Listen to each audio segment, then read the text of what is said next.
Good morning. It is Tuesday, October 15, 2019, regular meeting of Lane County Board of Commissioners. A few adjustments to the agenda. One is that we do have our 10 a.m. time certain for parole and probation to come in and talk about their relocation update.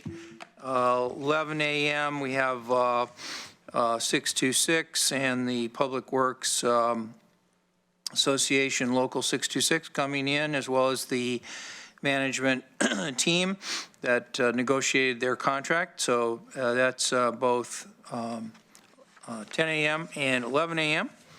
And then at 1:30, we have our executive session for a time certain this afternoon. So without further ado, Mr. McAllister, are there any other adjustments to the agenda? I don't have any, no. All right. Do we have any emergency business today? No. Okay. Well, then I'll ask the Sheriff and Chief Deputy Carl Wilkerson to come forward.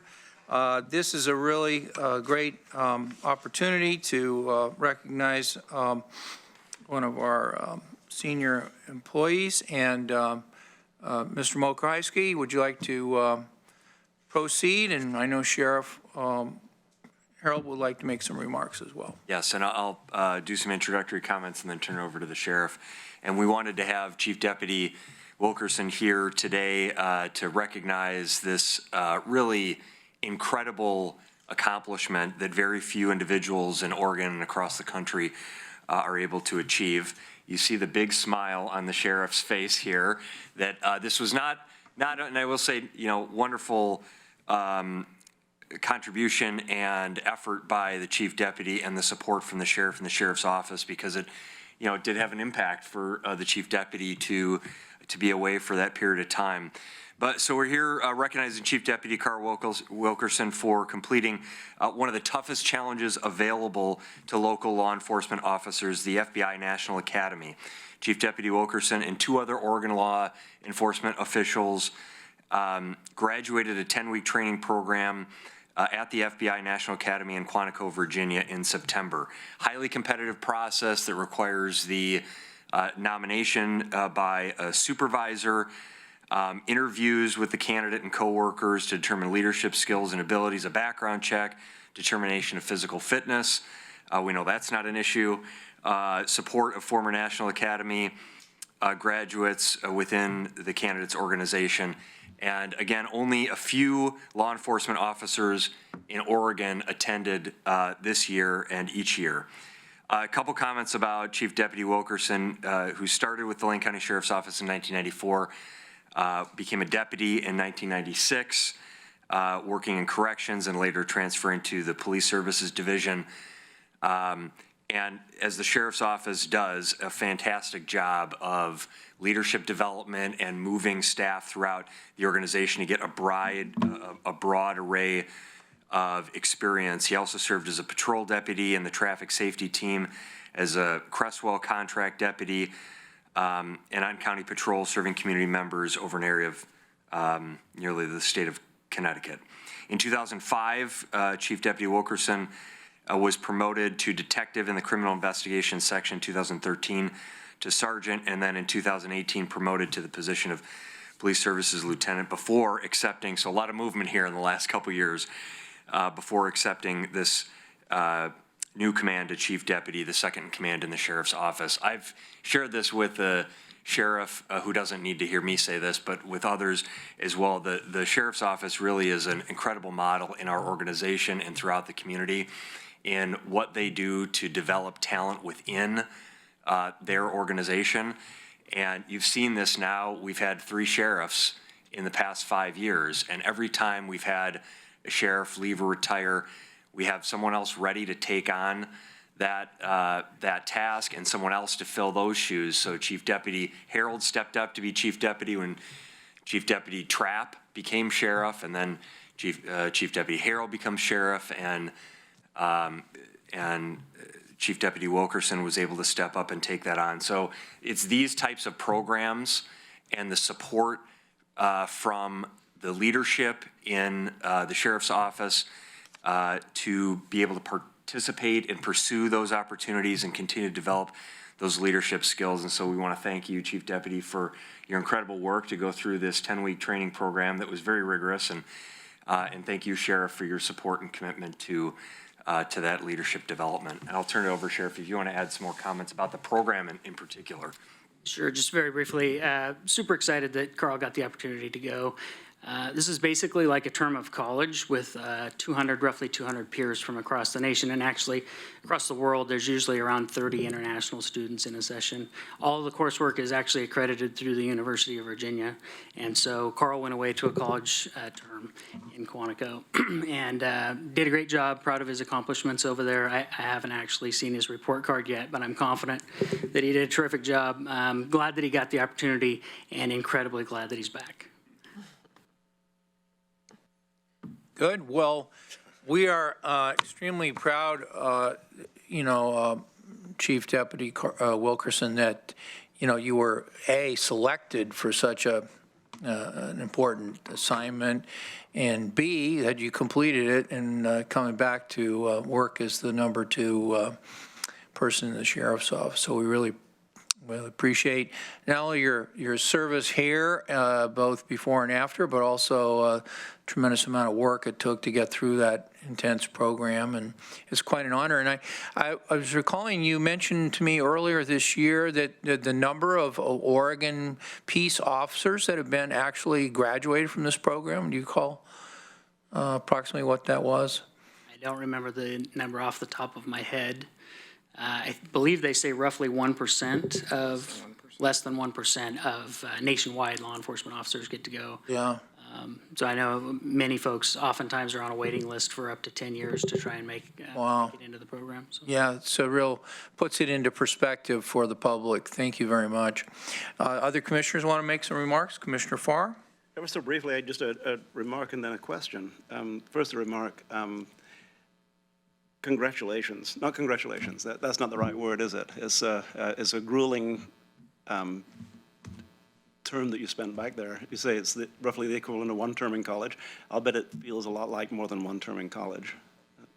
The humidity alone made it feel a lot more. In fact, my son is a UVA graduate also. So, but the question is, and this is one we all have to take very, very seriously. I belong to a small club, tiny little club. It's a club of people who have worked in gas stations in small towns. Are you a member of that club? I am. Okay, that's all I need to know. Thank you. I want to say congratulations too. That to be picked is an honor. And I know that it was not just you that went. You were gone for a long period of time, and your family is without you for 10 weeks, which I can empathize with personally because my husband's work tour is about 10 weeks away as well. And that's not easy on your family. So I want to thank them too for being there to support you to go do something like this. It's important to our community that we have talent here locally and that we continue that education throughout our professional careers. And so give them my thanks and congratulations. Thank you.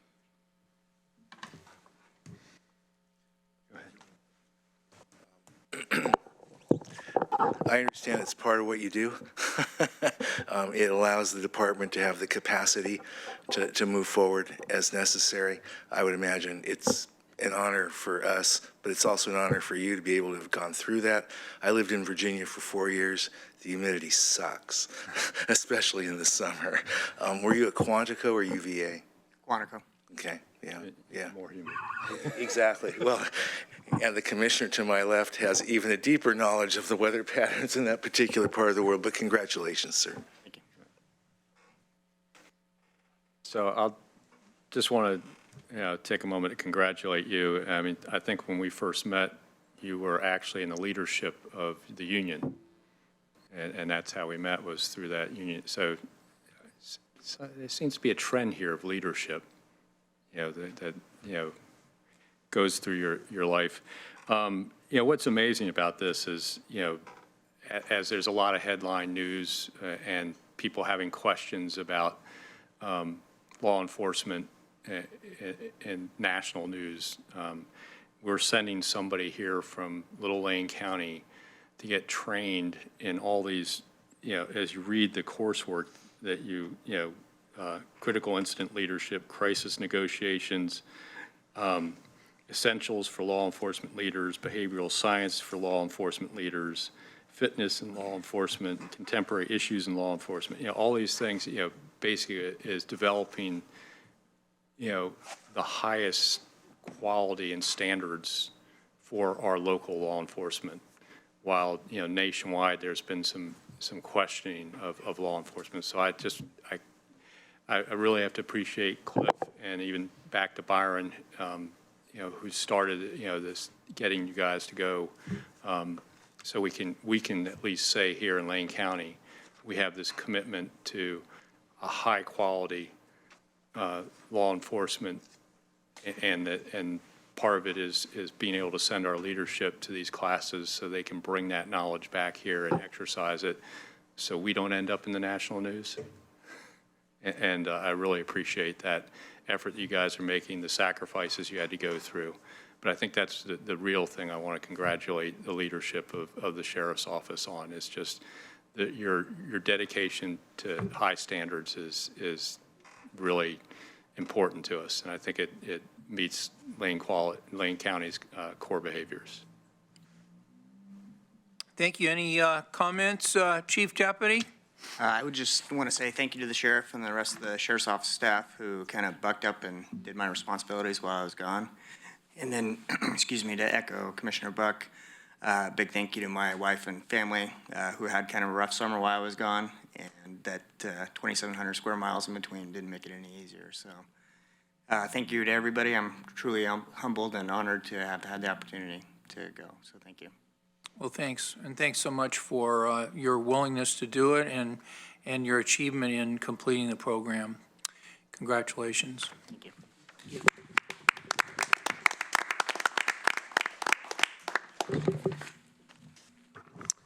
We'll now turn to our public comments. I have two people signed up, so Mr. New, please come forward while I give the rules here. And Mr. McAllister, you're on deck after that. So we'll be giving each person 3 minutes for public comment. Please state your name. Please state where you live. And after that, your timer will begin. That's the green light there. And you'll be given 3 minutes. At the conclusion of 2.5 minutes, the yellow light will come on. And when the red light comes on, please conclude your remarks. Welcome to Mr. New. Thank you, County Commissioners. My name is Jim New. I live in Ward 7. I should be talking about honoring Indigenous people on this day or your support of a county climate action plan, but instead will address your well-intentioned future and past decisions are not what they appear. Lane County gave a 99-year lease to 1/2 block on 6th Street to ex-Mayor Brian Obey to build the $75 million Gordon building. The city of Eugene granted Mr. Obey's project $4.3 million, a 10-year multi-use property tax exemption on that project. In September, it was announced with great fanfare that Nike will be anchor tenant of a 6,500 square foot storefront in the Gordon building that the county leased and the city subsidized. Last week, it was reported by the Associated Press that the much celebrated anchor tenant, Nike, bankrolled and knowingly supported its Nike Project Oregon's track coach, Alberto Salazar, who was administering performance-enhancing hormone drugs to his athletes and his kids. Nike even contracted an endocrinologist, Dr. Jeffrey Brown, to help administer the drugs. Salazar, Brown, and Nike knowingly infused athletes to gain an advantage in the 2012 Olympics in London. The U.S. Anti-Doping Agency states these athletes and his kids were used as guinea pigs by Salazar and Nike to the extent of falsifying medical records.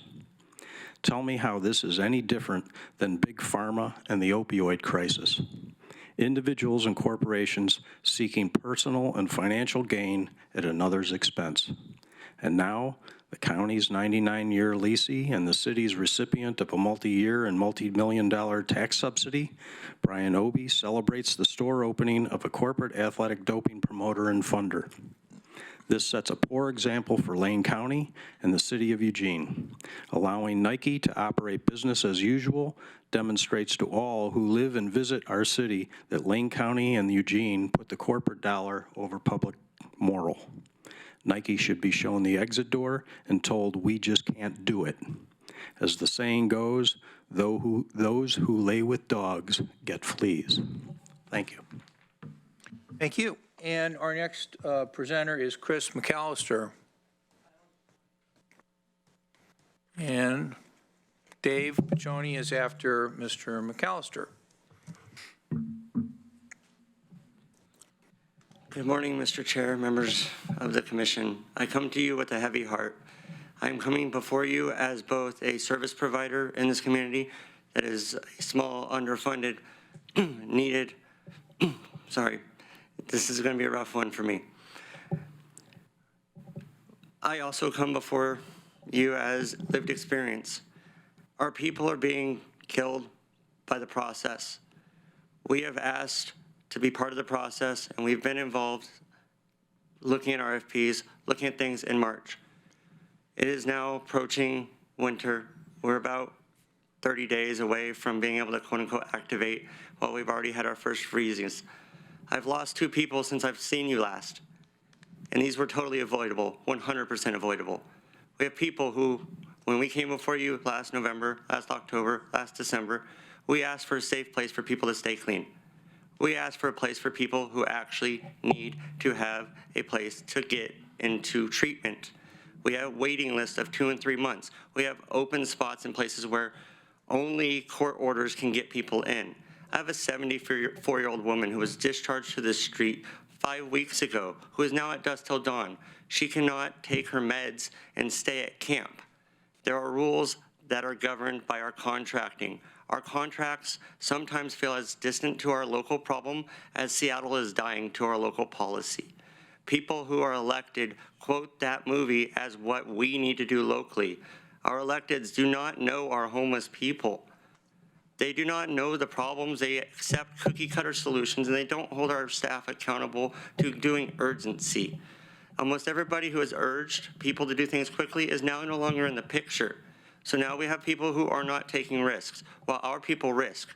I have mad respect for our law enforcement when they are given laws that they can empower people with and save people with.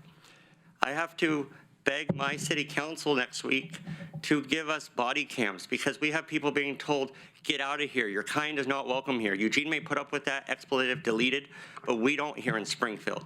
I know what our problem is in Springfield. Our people who are grassroots, who serve you without pay, who stood with your workers when most of us got paid 3 times less what the lowest thing you guys approved for your workers got, but we still stand and serve.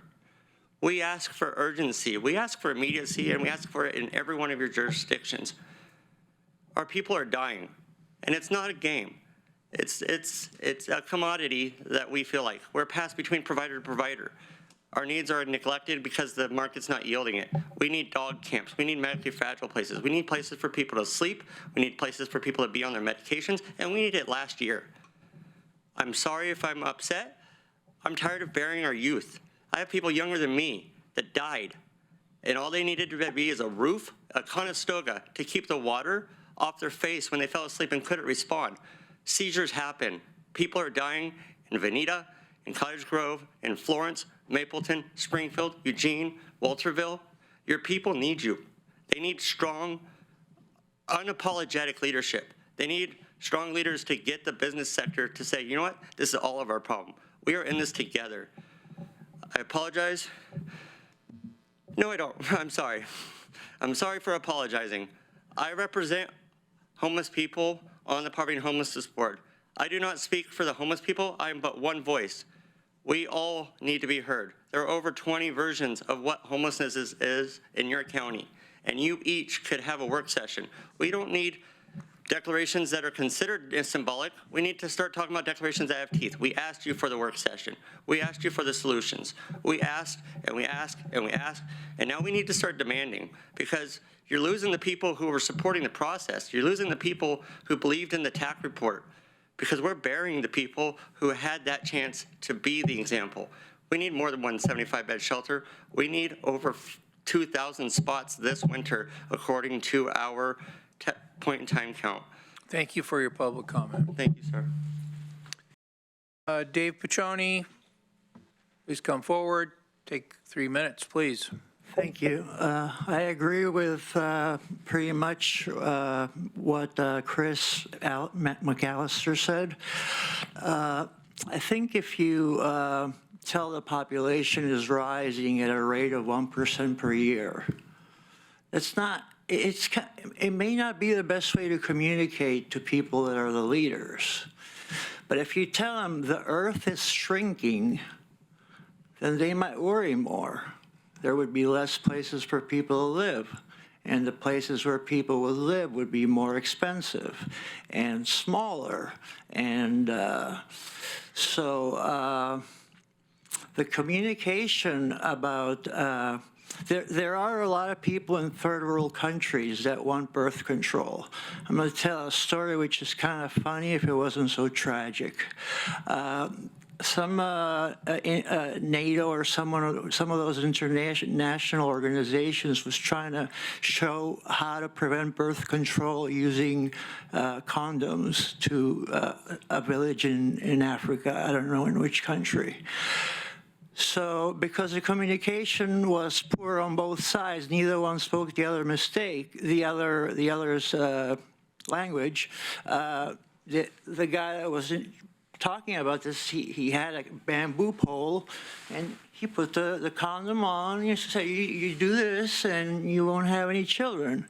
But I guess the guy was a little shy, and he didn't tell him where to put the condom. He came back later, and there was a whole bunch of pregnancies, just like before. It hadn't changed. And he asked, well, have you been putting the condom on? And the guy says, yeah, we put them on the sticks, like you told us. They weren't putting them on effectively. Communication wasn't there. So, there's a loss of fertile land going on right now caused by the animal industries that serve meat that's grown in the Amazon, where vegetation is cleared up with fire to produce land that will only last a year or two. And the air is polluted and the water is more toxic. So we do have a problem with population, because when a lot of people are thirsty and there's not enough water, that can be a real bad problem. And the same with space. Thank you. I hope I made myself clear. Thank you. Thank you. Is there anyone that has not signed up for public comment that wants to give public comment? All right. Well, thank you. Thanks for everyone that came for public comment. We'll now turn to the commissioners for any response they have or any other issues. Any commissioners want to be recognized? I would like to speak to Mr. McAllister in your comments. I agree, there's a massive urgency to do something this winter. I know that right now we have our 99 Dusk to Dawn full with waiting lists. And we need a mass shelter this winter somewhere. We need it, and it needs to be planned right away, as soon as possible. And I don't know where that is. And I would like to find some answers as to what we're doing this winter, because people haven't even moved in from the river or other places that they are now camping for the winter. And it's going to get very cold. We got a taste of it the other week. It's going to get cold again, as it does every winter. And these folks are going to be coming into town and looking for some shelter. And right now, I want to see what those plans look like. I want to see the beginnings of a navigation center started, even if it's not the full mill deal that we want to do. I would like to see the beginnings of that being planned as soon as possible. And I will be personally following up on those conversations because you're right, the urgency is needed, it's needed now. Any other commissioners want to make any other remarks? Joe?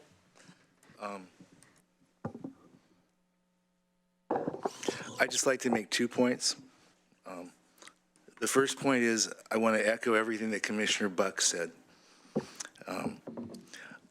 This is my first year as county commissioner, and at a minimum, I would hope by next March or April, we are talking about what we're doing the next winter. That doesn't help this winter, but that's moving forward. I also don't know what's possible, but one of the reasons that I sought this position after retiring was to deal with some of the contradictions and issues that are pointed out. I'm trying to navigate and learn how to do that myself. I'm very willing to advocate a work session on this. I would like to see a structure that leads to action. And again, as I stated at a couple of meetings before, I'm very concerned about what can we waive so that we can, in fact, what permits or requirements or rules can be waived under some sort of an emergency situation so that we can house and save people's lives. I intend to be much more of an advocate for specific proposals next spring, but we've got a winter coming right now. In fact, I learned only last night that my own home community of Springfield only now identified one warming center for those who need it in Springfield. I also would like to say generally that while I absolutely resonate to the comments made, I also think that we cannot just criticize without proposing. Criticizing without proposing is like throwing darts without accountability. I agree with the analysis, but I also think that that we are now at a point where this demonstrates honestly what our schools need to start doing and community groups, which is not just prepare students to fit into the system, but to prepare students to change the system. And one does that through democratic undertaking and proposing and advocating for specific solutions beyond just criticism. Thank you. Okay, any other commissioners? Commissioner Farr? Thank you. And I'm going to look to the right to the people that I've served with for a lot of years. I was first appointed to the Human Services Commission in 1995 by Mayor Ruth Bascom. I've been working what feels diligently throughout all of those years to find solutions for people who are living in poverty and homelessness, people who are hungry. And, you know, through the years, and I'm looking directly at the people who've caused much of this to happen, we've done a lot. We have. There's no denying it. And 4 years ago, when we started our winter strategies work in roughly April 4 years ago, we have done a lot since then. We've focused a lot of attention on it. But clearly, not unlike many metropolitan areas on the West Coast, we have a lot of work to do, and we have to use our resources as aggressively as we possibly can. We're not always very aggressive in using our resources. But that being said, we spent 2 days last week, Thursday and Friday, in what was the Community Impact Kickoff. Now, it seems like a little late in a football game to be kicking off, but that being said, what we're looking at right now is really a new dawn of the type of services that we are going to be able to provide in Lane County for people living in poverty and homelessness. And there were, gosh, Steve Manella can maybe correct me on this, but I think there were about 60 people in the room, maybe a little bit more than that, who attended, 80 people in the room that attended. And it was a broad cross-section of people, including people with lived experience, including service providers. And really it was a room, particularly the second day, full of suggestions and community input on what can possibly be done. And some of the things that have hung over our head for years and years and years continue to hang over our head. We fight resistance from neighborhoods wherever we choose to put programs.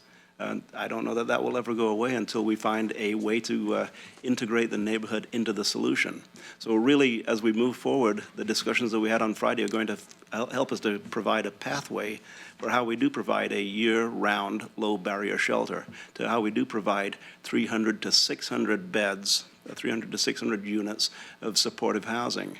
And we're on our way there. We have a lot of people devoting a lot of time, a lot of attention, a lot of smart people with letters after their name, and a lot of people who've lived on the streets and currently live on the streets who are devoting a lot of attention to it.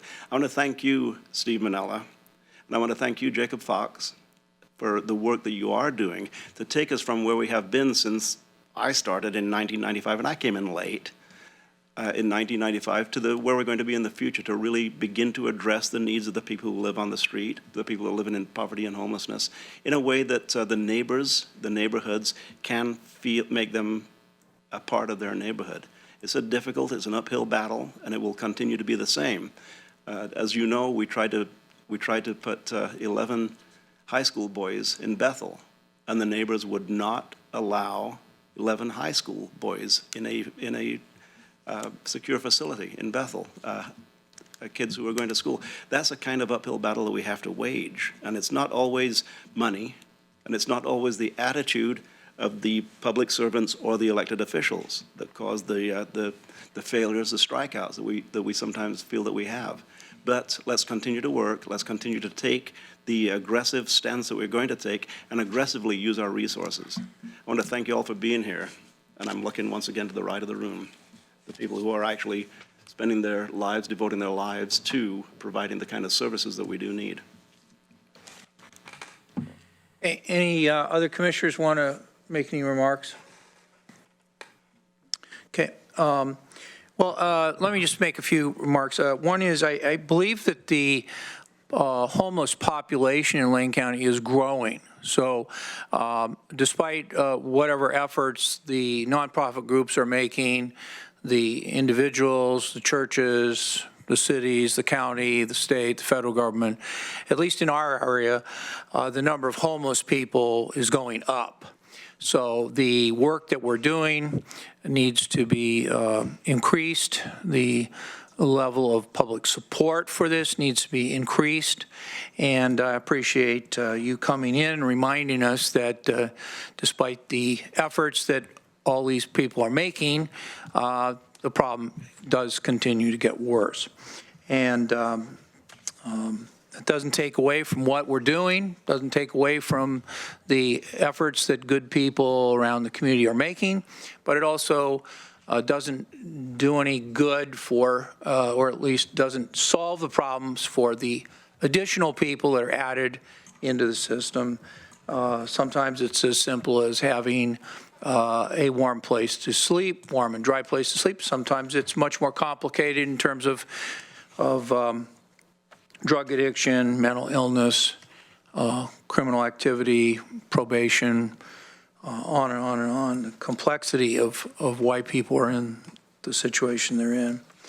So I'll just thank you for continuing to come in, continuing to speak truth to power, continuing to remind us that the problems continue to exist. And I will continue working on this topic. And I believe personally that one of the failings of the cities in the county is to fail to look for additional revenue that I think money would help solve. Now, money will not solve all problems, but money would help to solve problems. But that doesn't seem to be the direction that we're going in. But despite that, I'm going to keep advocating for it. I just want to also mention that the news that the recall efforts on Governor Brown, that they failed, I think is worthy of note. And I've been involved in various aspects of public policy for a long time, and I just want to say that a recall is a pretty important tool that Oregonians retain in their constitution. It doesn't exist at the federal level. Federal officials cannot be recalled from their jobs, either judges or presidents or lots of other people. But in Oregon, we do have recall as a tool that the public has. And like any tool, it ought to be used properly. And in my judgment, if there's an allegation of proven or mostly proven that someone has committed a crime, then maybe recall is a good tool. It isn't really a criminal process. It's just having a new election and whether the person should be thrown out of office. And we've had that happen in Lane County. We've had that occasionally over the past 100 years. But in my view, recall should not be used to where people have a disagreement over how someone has done the discretionary parts of their job. We should wait until there's an election. And to me, this effort that was put forward by people all over the state of Oregon, really, to seize on, the governor and try to remove her for office. It seems to me that effort was a big waste of time, and it was a big waste of money. And in my view, it didn't really accomplish anything. And I'm glad that the governor beat this recall, and I'm glad that the recall effort failed, because I think the governor is doing a good job. And whether you agree or not with whether she's doing a good job, she's certainly following through on her campaign promises, and she's certainly trying to do the job as best she can. Okay, well, we're now ready to move on to our consent calendar, and so at this time, I will entertain a motion to approve the consent calendar. So moved. Okay, is there a second? Go ahead. Evidently not. Okay, I'll second it. Yeah. okay, so it's moved by Commissioner Buck, seconded by Commissioner Farr to approve the consent calendar as proposed. All those in favor, please say aye. Aye. Opposed, say no. Motion carries unanimously. Thank you very much. All orders are adopted as presented. Okay, next we want to call up Ms. Gaffney and her crew for two items, at least one of the two. And that is item 7A, Order 19-10-15-07, in the matter of approving an intergovernmental agreement with Homes for Good to support ongoing operations funding for the Commons on MLK Housing First Project. With us to discuss this is Karen Gaffney, and please introduce everybody at the table for us. Thank you. Good morning, Chair Sorensen, Commissioners. It's actually very timely that we're here to talk about this item, given the public comment and your discussion and remonstrance this morning. Joining me today is Steve Manila, our Manager for Human Services, and Jacob Fox, the Executive Director at Homes for Good. And I have to say, this is really a fantastic day that we bring this particular board item to you. We've been working at what feels like record speed on our side to manifest 51 new units of permanent supportive housing in our community it will be specifically targeted to some of our most needy people in the community. And Jacob will do the presentation, run through the slides, and we absolutely will save time for conversation and questions with you. I just wanted to say this has been an amazing partnership with Homes for Good and with the county.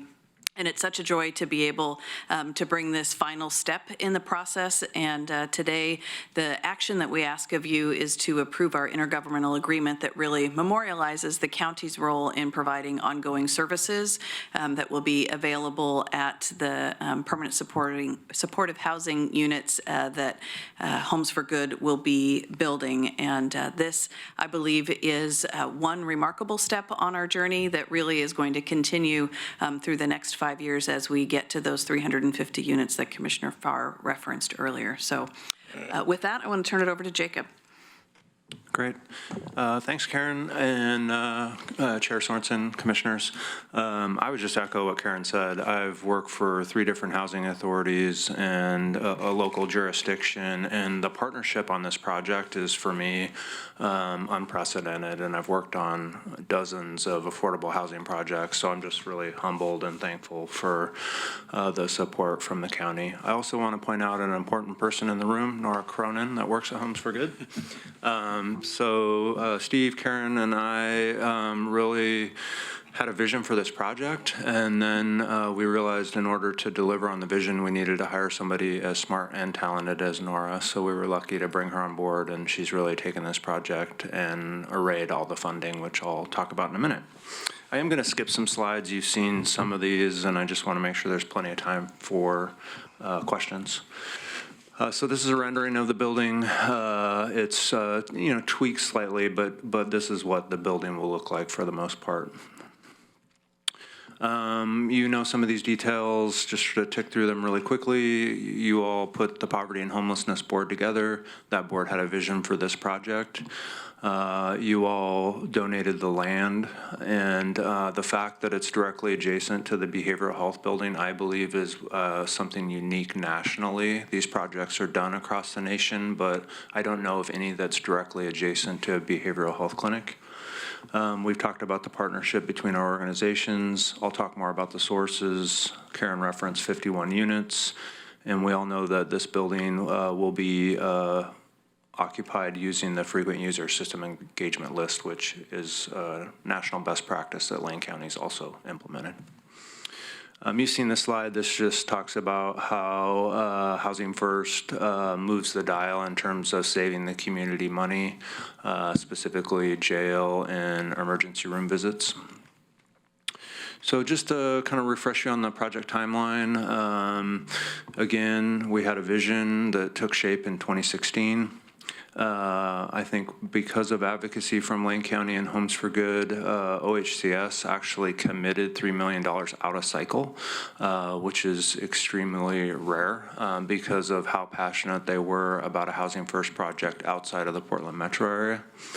By just under a year later, we had arrayed all 12 of the total financing sources that create this project. And we will be starting construction in the next 2 weeks. So we'll complete construction at the end of next year, 2020, and start moving folks in January of 2021. So pretty impressive. I mentioned 12 different partners or funding sources. I won't go through each one of these, but as you can see, the healthcare contributions to this project are just exceptional, haven't been done in Lane County. I was at the Peace Health Sacred Heart Community Board this morning, which I'm a member of, and this is one of the things that the new CEO, Mary, highlighted as one of the most significant things that she's accomplished in her first 16 months here in our community. But wait, there's more. Financing partners. We will have the property managed by a third-party management company, Quantum. They have a proven track record with our organization and a proven track record with this population. I would also mention that Shelter Care is the service provider. They're a partner with Lane County on the Fuse work, so there's some continuity and relationship and skills that Shelter Care brings. And the other thing that's super exciting is that we actually applied to OHCS to become part of a cohort that will provide technical assistance to the entire team, and it also will avail us of funding for our next PSH project, which we're currently working on planning. We've got a lot of projects coming up. I won't go through them all. And that's the close. So with that, Chair Sorensen, we would turn it back to you for any questions and celebratory comments that we have reached this really important milestone that was part of the county strategic plan and the charge that you gave to us as a department. Well, thank you so much. This is a really great, follow-up on with all these different groups, and including the Board of Commissioners, all these people getting together. And one thing I've learned through this whole process that I wanted to specifically highlight is that every effort was made to build as many units as possible, and our original idea was to build 50 units, but there was tremendous effort. I don't know who specifically, was it Ms. Cronin? That was Ms. Cronin. That tweaked and built and squeezed in, yes, one more unit, so it is 51 units, and we really appreciate that additional effort. I'm sure that others will have comments. Any commissioners want to make any comments? Commissioner Buck. This is such a fantastic day, like you said. This is a long time coming. I remember talking years and years and years ago about the concept of having a Housing First model, and people just didn't understand what that was. Conceptually, it didn't come to fruition for a lot of people because they couldn't visualize what it meant and how it actually helped the community in a variety of different ways. This is just one of the big tasks that we're trying to support to get services out to our homeless community. And this is one where we know it's documented, it will reduce costs in the long run and help people along the way. That couldn't be more of a win-win situation. So I'm so glad you're able to present this today. I know I had comments earlier about immediate tasks that we need to do for this winter, which I will still talk about because this won't be completed for move-in until this time, well, this time next year plus a month or so. So I'm hoping we can still get short wins for this winter as well. But I know this is a big win for our community for next year. And I'm so proud of Nora for taking this on. It is not an easy project. It's very complicated with the funding sources. This is not, a building where you are getting rent to help pay for the package, which is typical for affordable housing projects. So that created a big wrinkle in funding sources, and trying to tackle that was a big job. And I thank you for doing that. And it'd be my honor to move approval of item 7A, order number 19-10-15-07, the matter of approving an intergovernmental agreement with Homes for Good to support ongoing operations funding for the Commons on MLK Housing First project. Okay, is there a second? Second. Okay, moved by Commissioner Buck, seconded by Commissioner Bozievich to approve Order 19-10-15-07. Further discussion? Commissioner Farr? Thank you. Hadn't expected the motion to be made so soon. So I'll speak to the motion. I'm looking at our, there's a lot to be said about this. Karen, first thing I'll say is that you and Alicia met years and years ago, 6 or 7 years. We used to meet regularly up in that corner office. And one of the things that I said to you, I think probably 6 years ago, is if we don't do this, I'm going to quit my job. And I'm not going to quit my job, as it turns out. So thank you for now that was a very early concept we didn't even have a place for it at that point in time. And we didn't even know that Jacob was going to come in riding on a white horse. So, everything, the partnership that Jacob describes is phenomenal. And I wrote down your quote, Jacob, that you've worked with 3 different housing authorities and that you've never experienced the kind of partnership that you experienced on this from both healthcare, financial, and from the public entities. It's an amazing thing, which I could talk for a long. My wife told me this morning, don't pontificate, do. Okay, so I'm not going to pontificate. We are doing. But I'm going to talk about this document right here, which is the Poverty and Homelessness Board Strategic Plan 2016. This is a revision of the earlier strategic plan. We wrote this in 2015, and we have 3 different goal areas in here. Goal 1 is strategic focus is availability and access to coordinated supportive housing, shelter, and services.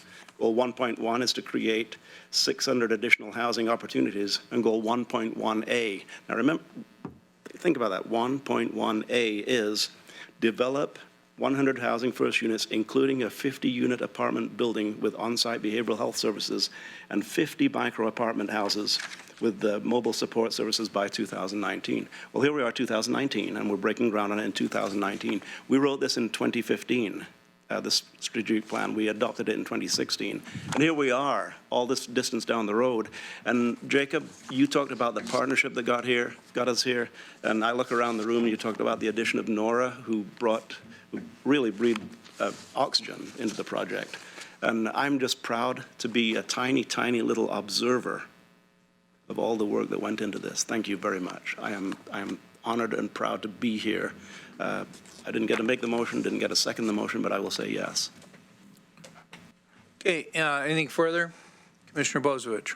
Thank you, and I just want to second Commissioner Farr's words about, how it's been a long time developing complex project and all the great work that's been done by the staff in both organizations, but also just the commitment from the community that we've gotten to this.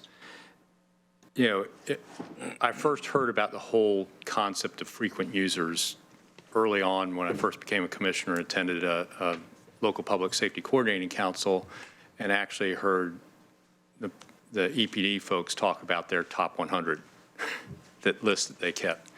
And it was basically, the 100 people they had most contact with most often and how they used up so much of their resource.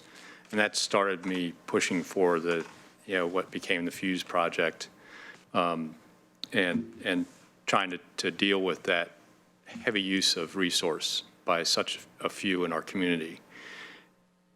So as we look at this, and you get a lot of, and I've had to go out and talk to people that were pretty hostile to the whole idea of the housing first concept, because all they hear is you're going to give something to drug addicts.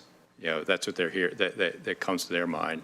And I explained to them that it's not just getting them into a situation where they got a roof over their head. It's also connecting that intensive case management and how much money that actually saves. And our Fuse pilot project actually showed that, on the low end conservative estimate, these people in our community were costing about $35,000 a year in emergency services, whether it was police call-outs, jail time, emergency room services, EMS, you name it, $35,000 a year. On the low end, could be as high as $60,000.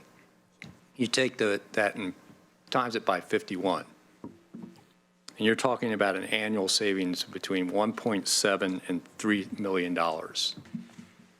So we're now approving a $75,000 a year expenditure to save $1.7 to $3 million a year. So for all those that were skeptical and worried about us providing housing for drug addicts, this is a humongous return on investment. If you're fiscally conservative, I don't know how you couldn't look at this and say it's the right thing to do. Just on the numbers. And when we talk about over the 15 years that we're making this commitment in the board order, it's 26.7 million to 45.9 million over 15 years that we could be saving potentially. And that's just saying that 51 people stay in that permanently through that whole time, more or less. We know we're actually going to be helping these people get back on their feet and move along. So it's actually going to be more than 51. So the potential for savings in emergency services in this community is incredible, let alone the lives we will save and the mothers, fathers, sisters, brothers, sons, daughters that will return back to families whole again through this project. So if you just want to look at it on the numbers side, it makes absolute sense. But when you start thinking about the human capital that we're going to rescue and save, you can't put a number on that. So I'm so pleased to be able to support this project and this motion. I've been pleased to go out there and take the slings and arrows, of some folks that really didn't like the idea of providing housing to drug addicts, as they put it, and really pushing this project forward. And just the cooperation we've had, has been incredible. It's why we got 4 healthcare providers to contribute over $2 million to the capital cost, because they see the benefit and the return on investment in this. So I really look forward to this project moving forward, and thank you. Okay, Joe. Unlike Commissioner Bozovich, I'm enthused. I want to thank you. I've observed in my 65 years before being elected that electeds tend to like to align with success. And I think that this is the kind of successful venture that you can capitalize on for future successful ventures. I want to thank those 3 commissioners here that have been enduring in terms of supporting a long process, that those in the audience, and I include myself, that made the original comments. Sometimes we all get frustrated, right? We're not looking at what's accomplished sometimes. We're more focusing on what is not accomplished and real needs. So in this instance, at this moment, congratulations. Congratulations to those commissioners that gave you the political and policy support to carry on, because I was not one of those. So thank you, gentlemen. Having said that, I just have questions, and it's just for my curiosity. It's not critical. And I would like to say that it looks like the public argument has to do with money saved, but when I looked at that, it's hard for me not also to look at pain and suffering saved. And I know we don't quantify that, but in terms of what we take with us when we're through here, I think the pain and suffering saved is honestly more important than the money saved, and I'm glad we can make a financial case for it because we have to. I have a couple of questions. You mentioned quantum, Jacob, and I'm just curious, when Homes for Good in this instance, I will be asking this of all county departments, so please. But when you contract out for third-party assistance, are any of your criteria how they treat their employees, what they pay their employees, the flexibility they provide their employees, the diversity of their workforce as we in the county are concerned? Yep, great question, Joe. So just a little bit of background. We have about 1,800 units of apartment communities, or units across apartment communities. About 1,000 of those we self-manage, and about 800 we have third-party management companies manage. And every 3 years or so, we do an RFP process, and we ask management companies all kinds of questions, including the diversity of their workforce. We have a lot of say in terms of what they pay their staff, and that's something that we actively engage with our management companies on, and we've actually been increasing wages significantly because of the current economic environment. Well, my compliments. I think that is absolutely huge. And I hope other departments follow suit with those priorities. Also, it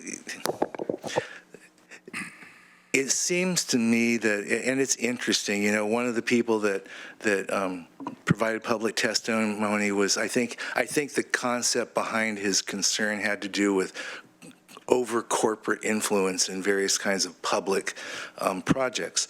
And what I see is real gymnastics in terms of financing these kinds of projects. Gymnastics because the dollars aren't always there, and you're constantly filling gaps. So I just have a couple of questions in that regard. One is, my understanding is that this is not committing any county dollars. Is that correct? This motion? Am I wrong or right? Chair Sorensen, Commissioner Berney, this does commit county funds for the service side. Not for the capital construction piece, but for the ongoing services that will be provided. And by county funds, I don't mean county general funds, but I mean funds that we secure from other sources. Thank you. And I apologize. I meant general funds. Thanks, Karen. It sounds a lot, if you like, huge cost per unit if you don't understand all those nuances of financing and requirements. But nonetheless, I think it is important for the public to know what that cost per unit has to be in order to provide this level of service as we look at future activities to assist both missing middle housing and shelter for those. So even in this huge accomplishment that will pay huge dividends, as Commissioner Bozovic pointed out, nonetheless, for 51 units, what is the cost per unit after you have to add everything up? You'd happen to have that in your lapel, right, Jacob? No, I was going to have to break out my calculator. Oh, okay. Nora, do you happen to know those off the top of your head, or do you want me to do some quick math? Or you can give me the formula.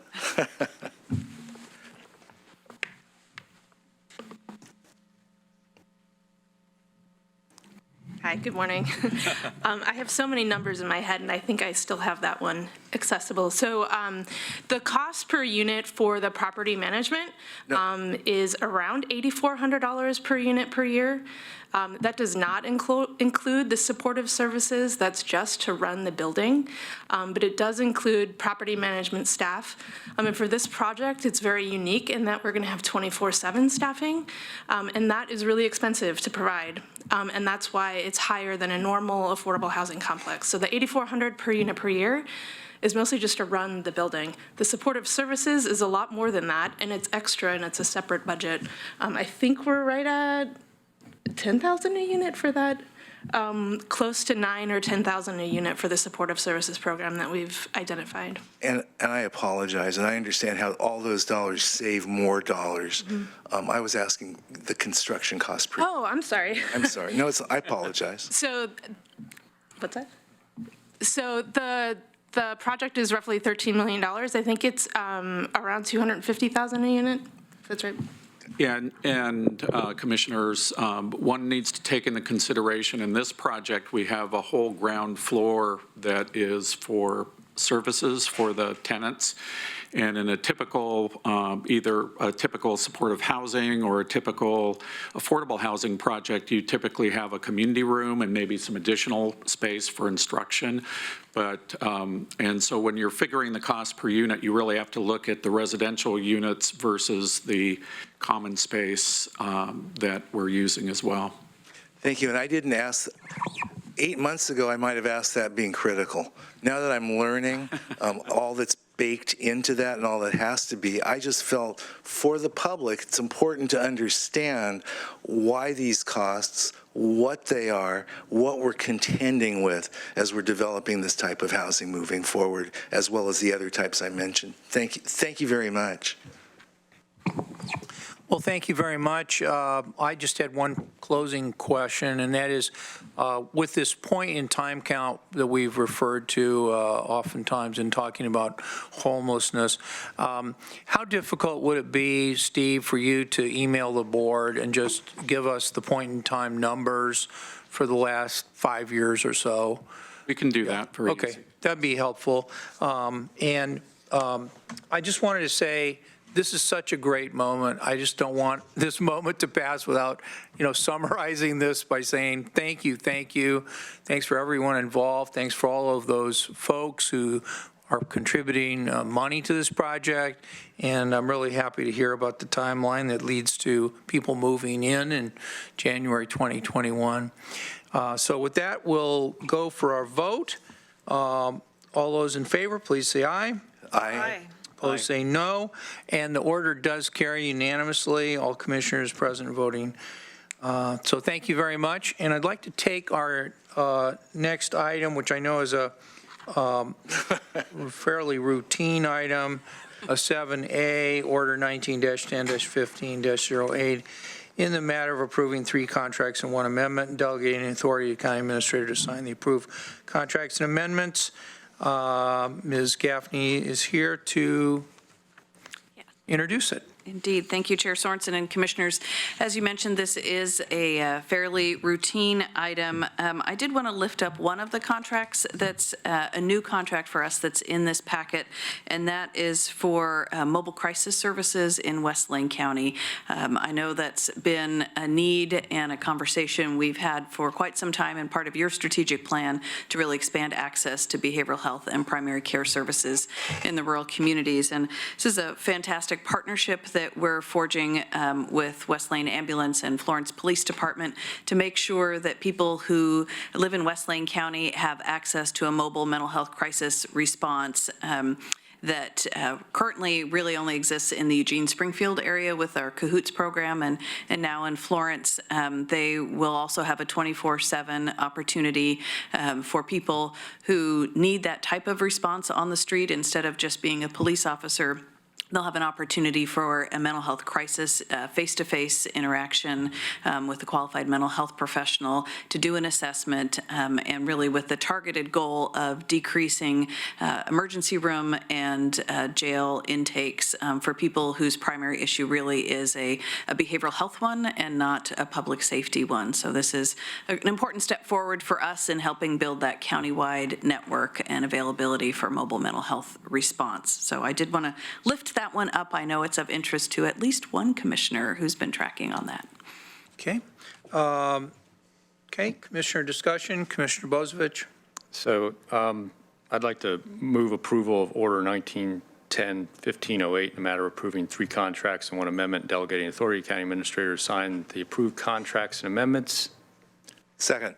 And I'd like to speak to the motion. Okay, so Commissioner Bozovich made the motion. Commissioner Bernie. Bernie seconded the motion, and Commissioner Bozovich is recognized. Yeah. I had chair a meeting yesterday, and I was using people's first names because I have that same problem. It's like you're so used to using people's first names that you stumble. So I just want to real quick say I really appreciate the collaborative work that's gone into standing up at least phase one of the mental health crisis response in the Florence area. The Saginaw Valley Fire District stepped in. There's been all sorts of partners working together. It's been a very collaborative effort to try and get this up and running.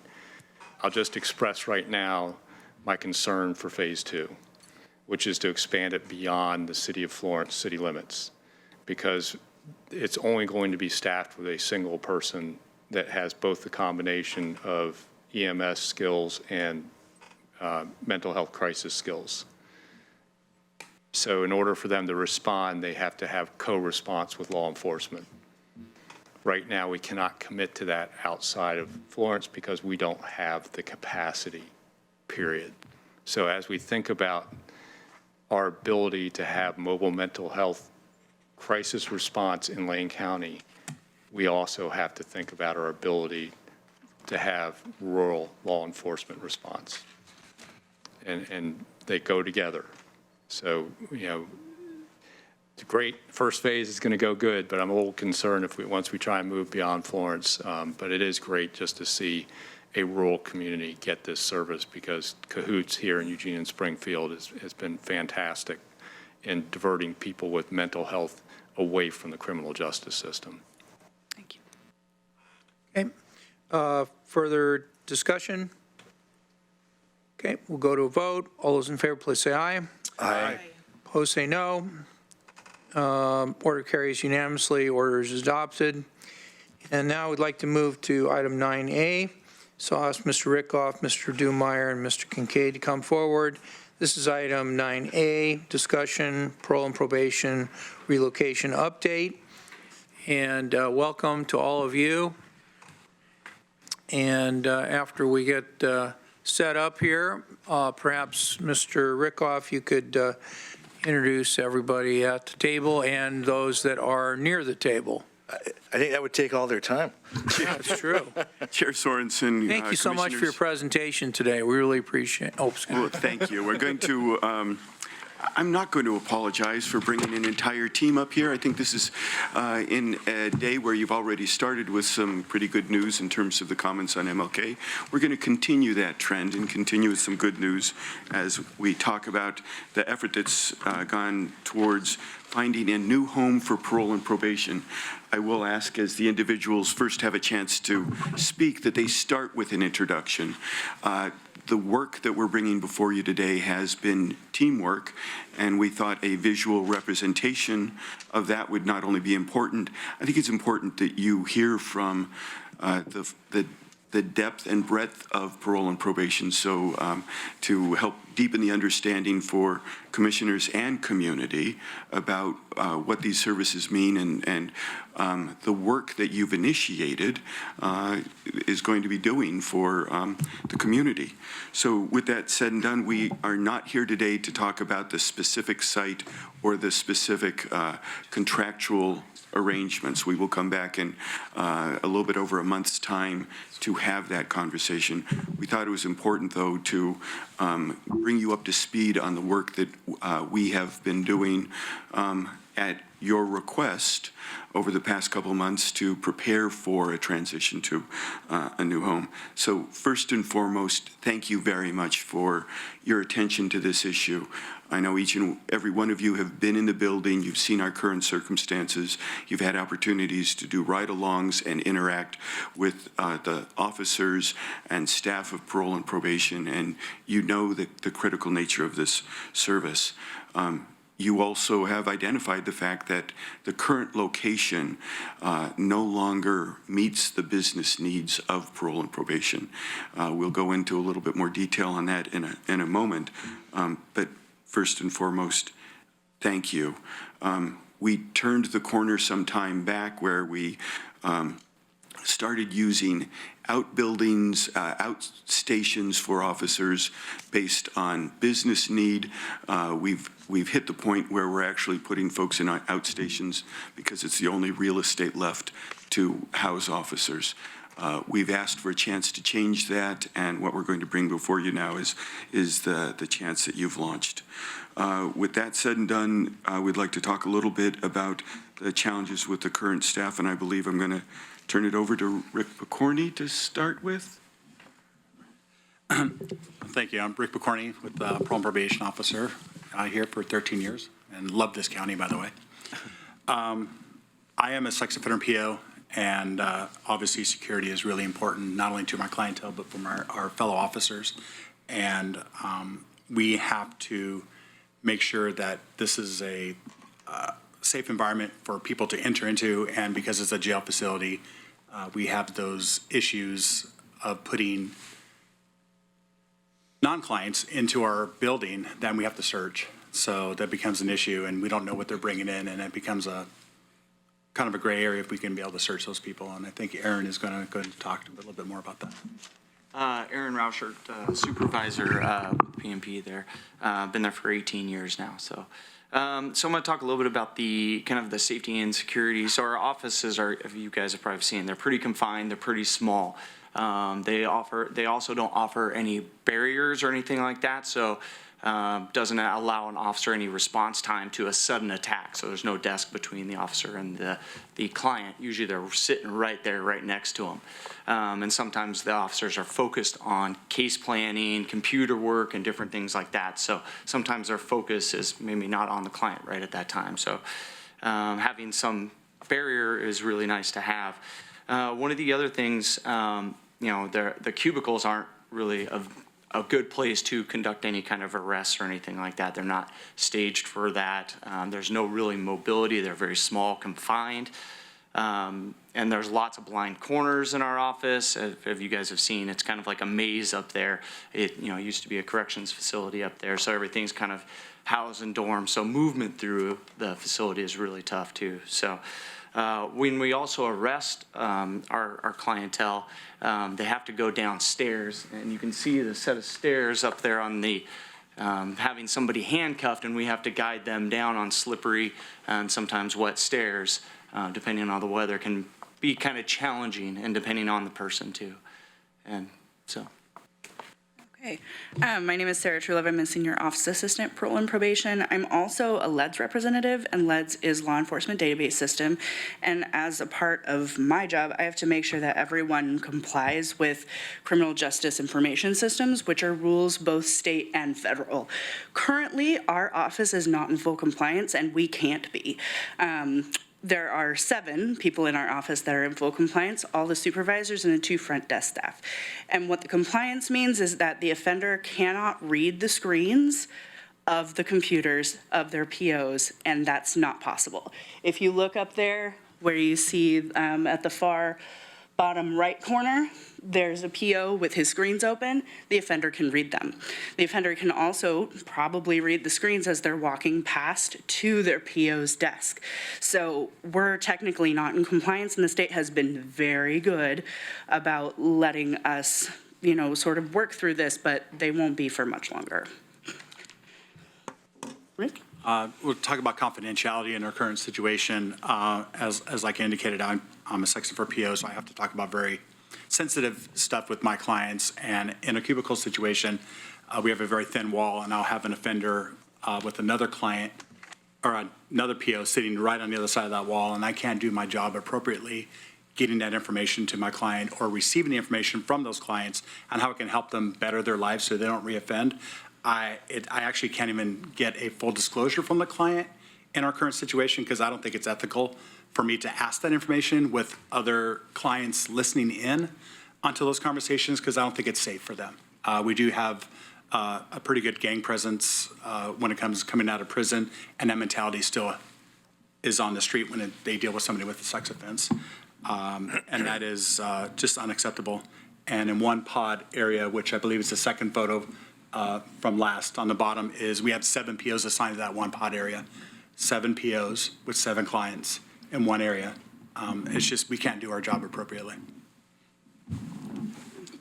Hello, my name is Gracia Brunsman. I've been with the department for 15 years. I'm a supervisor. I supervise the sex offender unit, and I also supervise the reduced supervision unit.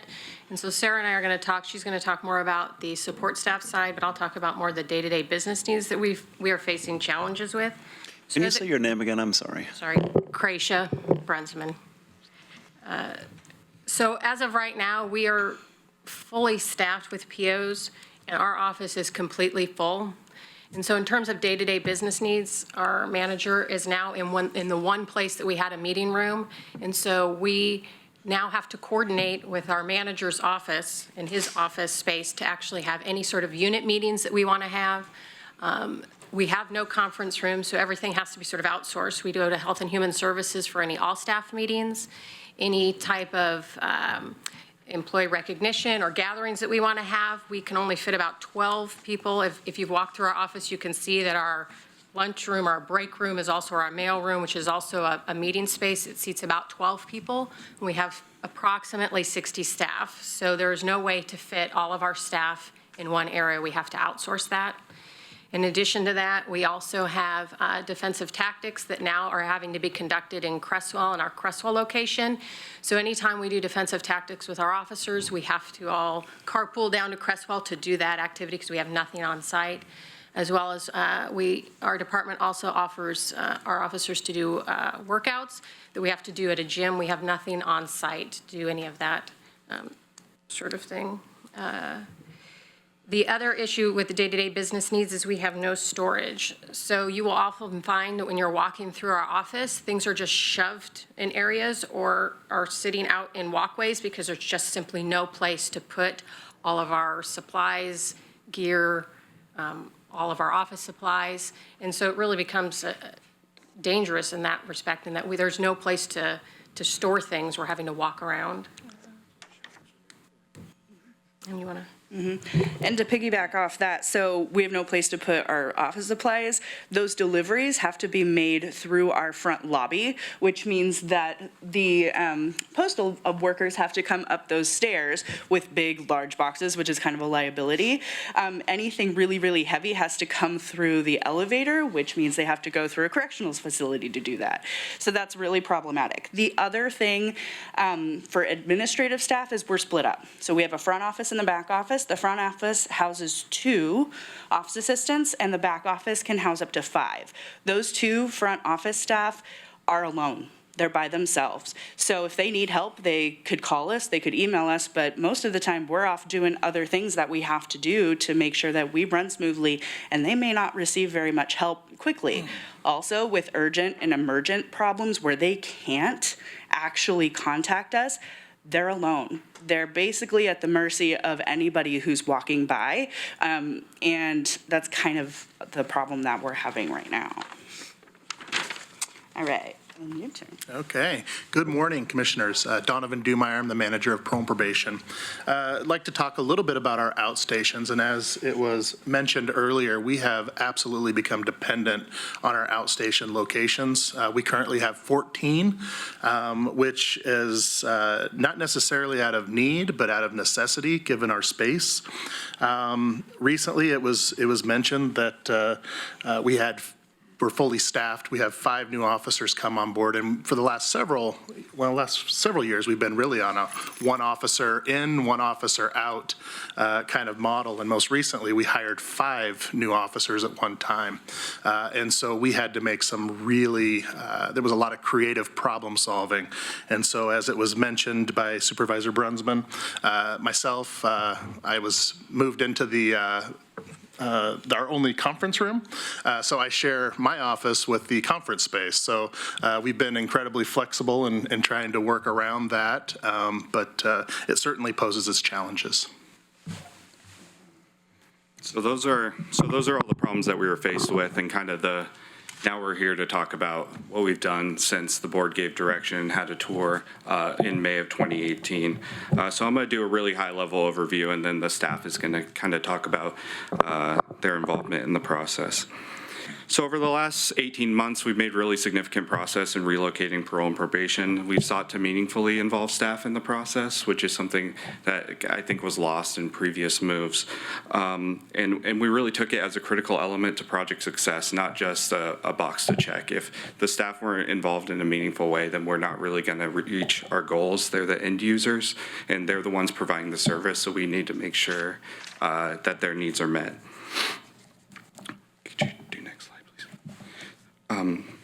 So this effort really began engaging an architect team from GMA Architects to work with staff to produce a programming report that identified the needs of the division. In May of 2018, we knew we needed more space. We've known for years we needed more space, but we didn't know exactly what that was going to look like. What do we need? How many conference rooms? Should we have interview rooms, dedicated UA restrooms, things like that? So we really we set up an advisory team, so a relocation advisory team composed of a cross-section of staff from all areas, as you can see, of parole and probation, along with a few advisory type folks like our capital projects manager and myself to help keep the process moving. The engagement process included the work of this team, as well as an all-staff survey. We did tours, job shadowing, and we also had monthly updates since June of 2018. I've been going to, and we've brought the architects on board as well to go to their all-staff, answer any questions they may have, and really make them feel involved outside of all the engagement that these folks have had. Could you do next slide? Throughout this process, we've really learned about the current site, the daily work needs, the challenges, the best practices that we're really falling short on, and sought staff feedback. That's really been a critical theme is, you know, we take in the feedback, we produce a product, but then we bring it back to staff to make sure, hey, did we get this right? Because if we didn't, then we're not really doing what we're supposed to be doing. This team met with the architects 7 times over the last 12 months to produce a programming report, review properties, provide feedback on draft schematic designs, and review cost estimates. So that's the super high level of all the work that they did. It was hours and hours of engagement with staff and lots of analysis and reading on what we should be doing. But now we're going to hand it over to staff, and they're going to talk a little bit about the experience that they had. Aaron Rauschert again. So as far as the experience, I think I've been obviously with the county for 18 years, and I've done a couple moves, one from the state building to I think it was the previous elections building that's now torn down now, then to the Community Corrections Center right next to the jail. So I thought this was a very good way to engage staff, kind of get everybody's input. I definitely think this is something if other county departments are looking to move, that they build on a structure like this because it brought everybody together and everybody had a say in the process. So I thought it was really beneficial. And I've been part of this process also, and I was really honored to be part of this because it was quite engaging, and I commend Jeff and the architect company for engaging us like they did and had really good visuals. I've been involved in 2 moves already, being 13 years, which to me, it seems like a lot. This is gonna be our 3rd move.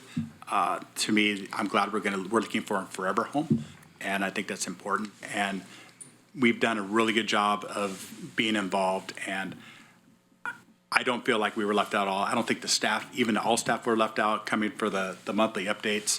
Everybody seemed to have a good opinion or a good place to put their opinion, especially with the surveys. So it was a great experience. I hope the county moves forward with this process. I think moving forward, it is absolutely our intention, leadership, to make sure that this is a process that's conducted with staff and not necessarily to staff. And historically, it certainly feels like that was kind of the method of relocation. And so I think we've really worked hard and we're committed moving forward to make sure that transparency is in place and that we're getting the proper feedback to make the right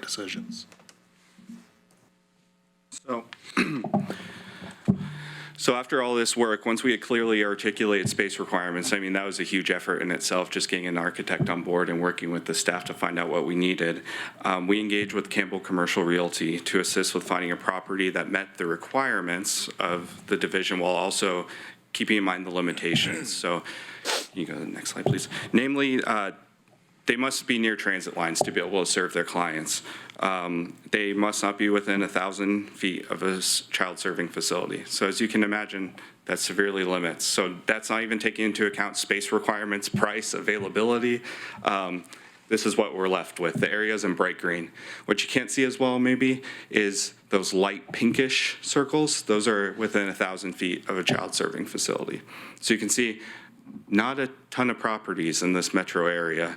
High concentration up the 99 corridor, some along Main Street, but really not a ton of options. And then once you add on the layer of, is that for sale? Is the building large enough? Will it meet our needs? It shrunk down even further. We were afforded initially 14 properties that met the size requirements and cost requirements. Of those, only 4 actually met the criteria. Almost any property that was available downtown was within 1,000 foot of one of the 2 facilities downtown.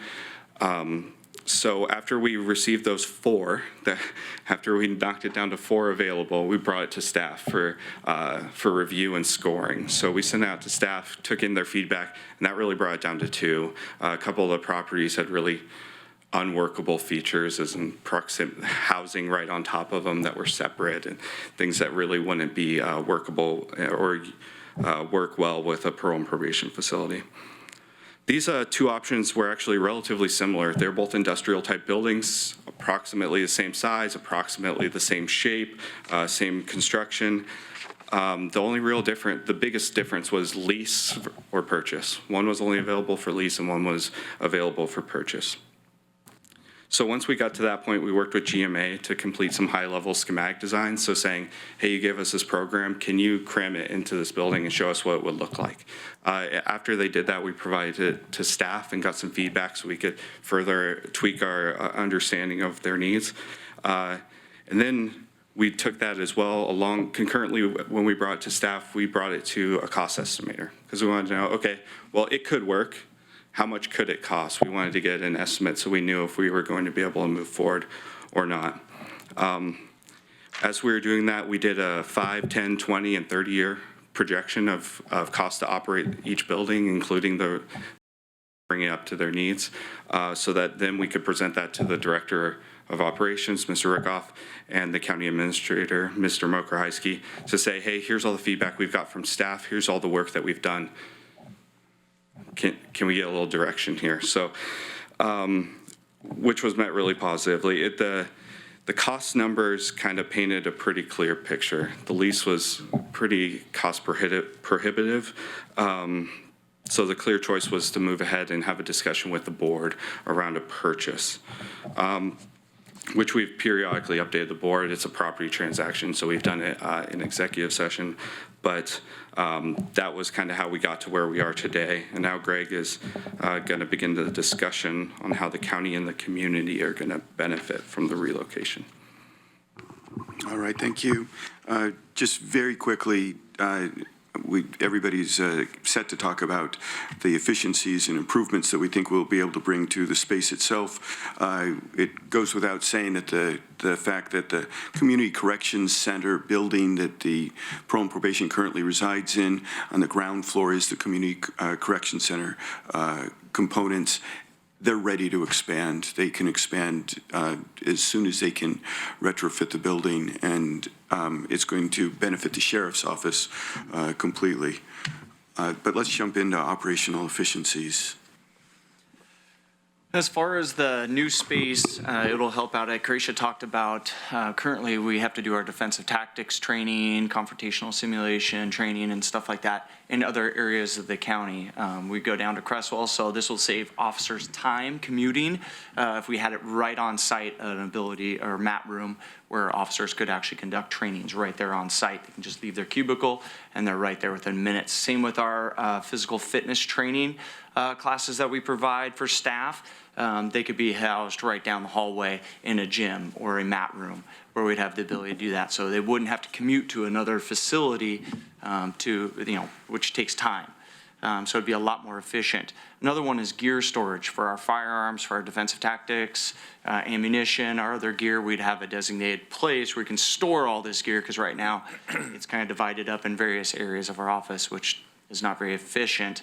And also, we won't have to deal with stairs trying to load all this stuff, because right now we can't take a lot of it down the elevator because it is a secure facility down below. So bringing ammunition that is heavy and other things, training gear, we can't bring through the corrections facility. So having the ability to be on the same level, take it out to our trucks and stuff like that and take it to the range will be a lot better.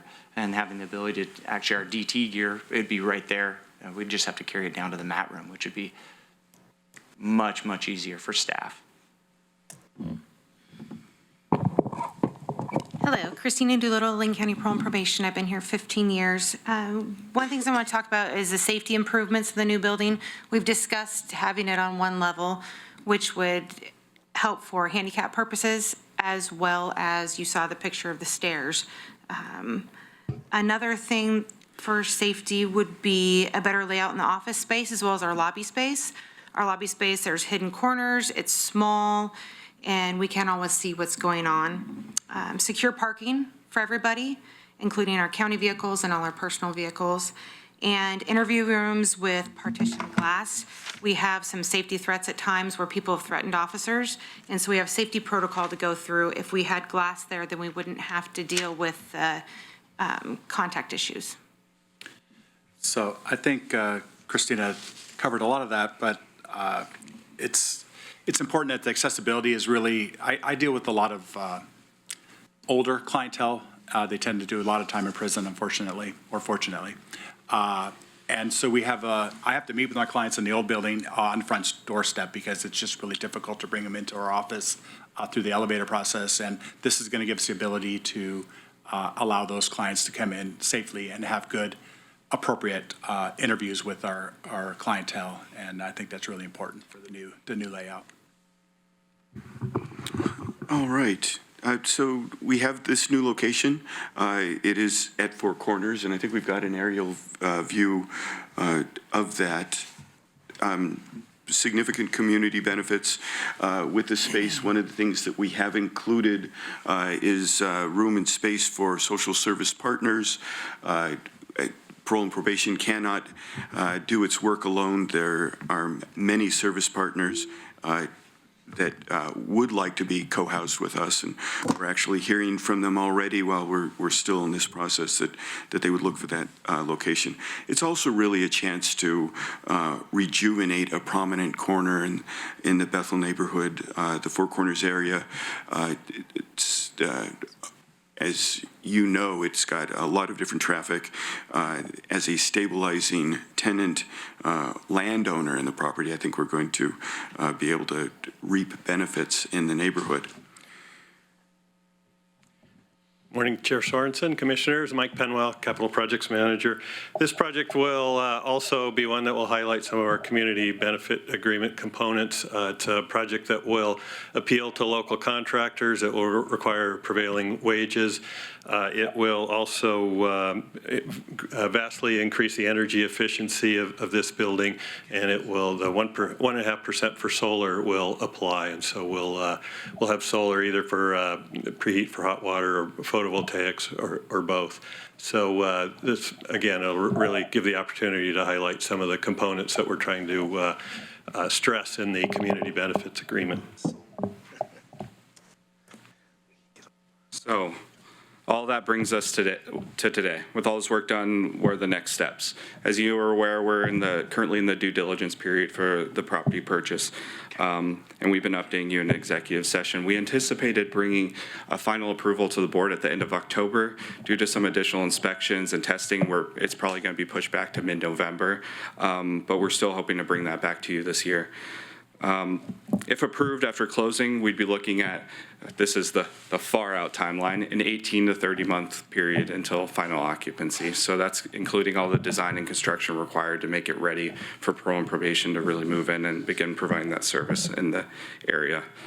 So with that covered and the musical chairs thing all done, I'd like to pass it over to you, Mr. Chair, for questions and discussion. Thank you. All right, well, thank you very much. And the briefings the board's received, in executive session have been really well done, and we appreciate that. But it's also great to see more names and more faces and the people that have been doing all this great work. And I really appreciate you all being here today. I'm sure commissioners have questions, and we'll start with Commissioner Farr. Thank you, Mr. Chair, and thank you for the great presentation. Very thorough. I wrote down all your names and wrote down your quotes. You'll hear your quotes a little bit later, perhaps. But the important one important element, and we discussed this earlier when we were talking about human services issues, is the neighborhood acceptance and compatibility. And so, when I first heard that Four Corners was being considered, you may know that this is my district, this is my area. I live very close by.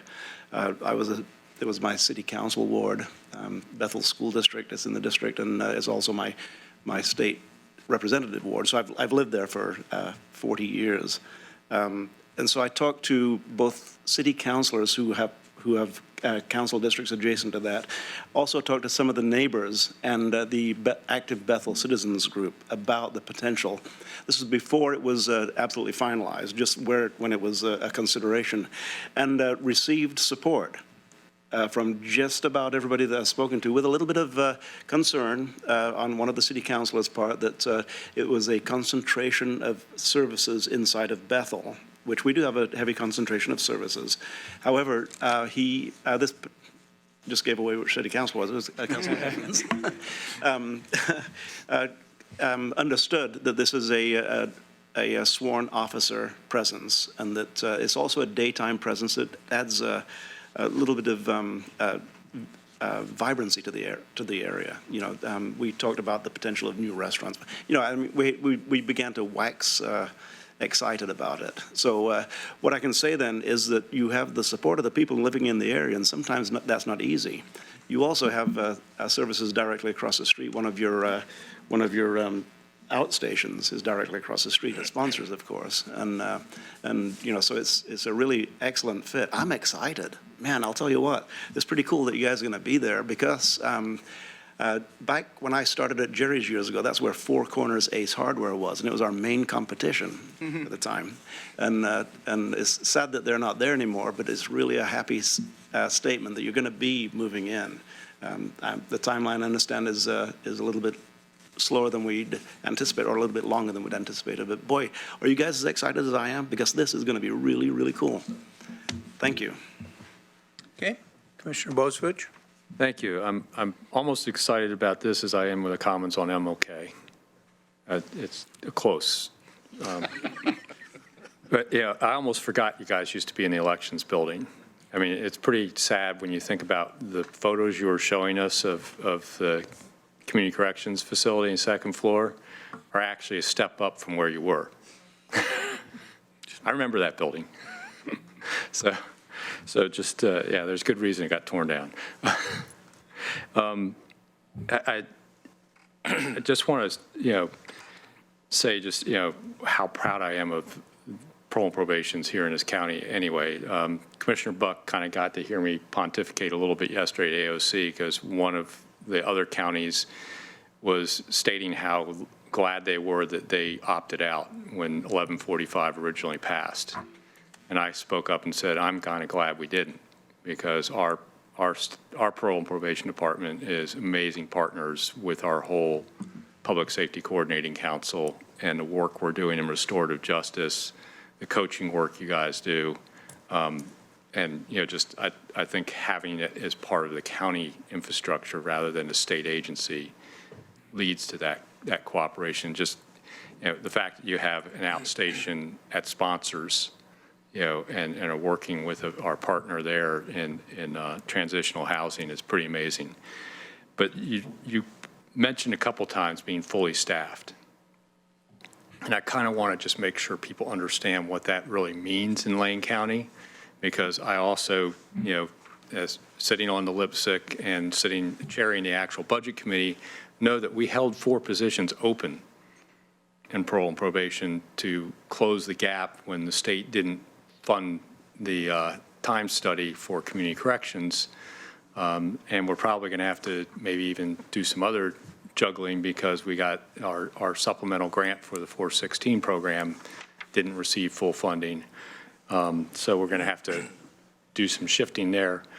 Talk a little bit about what, Donovan, maybe about what fully staffed means and what your caseload is in comparison to other counties, because I don't think people understand, I'm proud of the great work you do in spite of what really is the situation here in Lane County. Yes, thank you, sir. Essentially, what we have here in Lane, we have 40 officers. We have close to 3,000 people.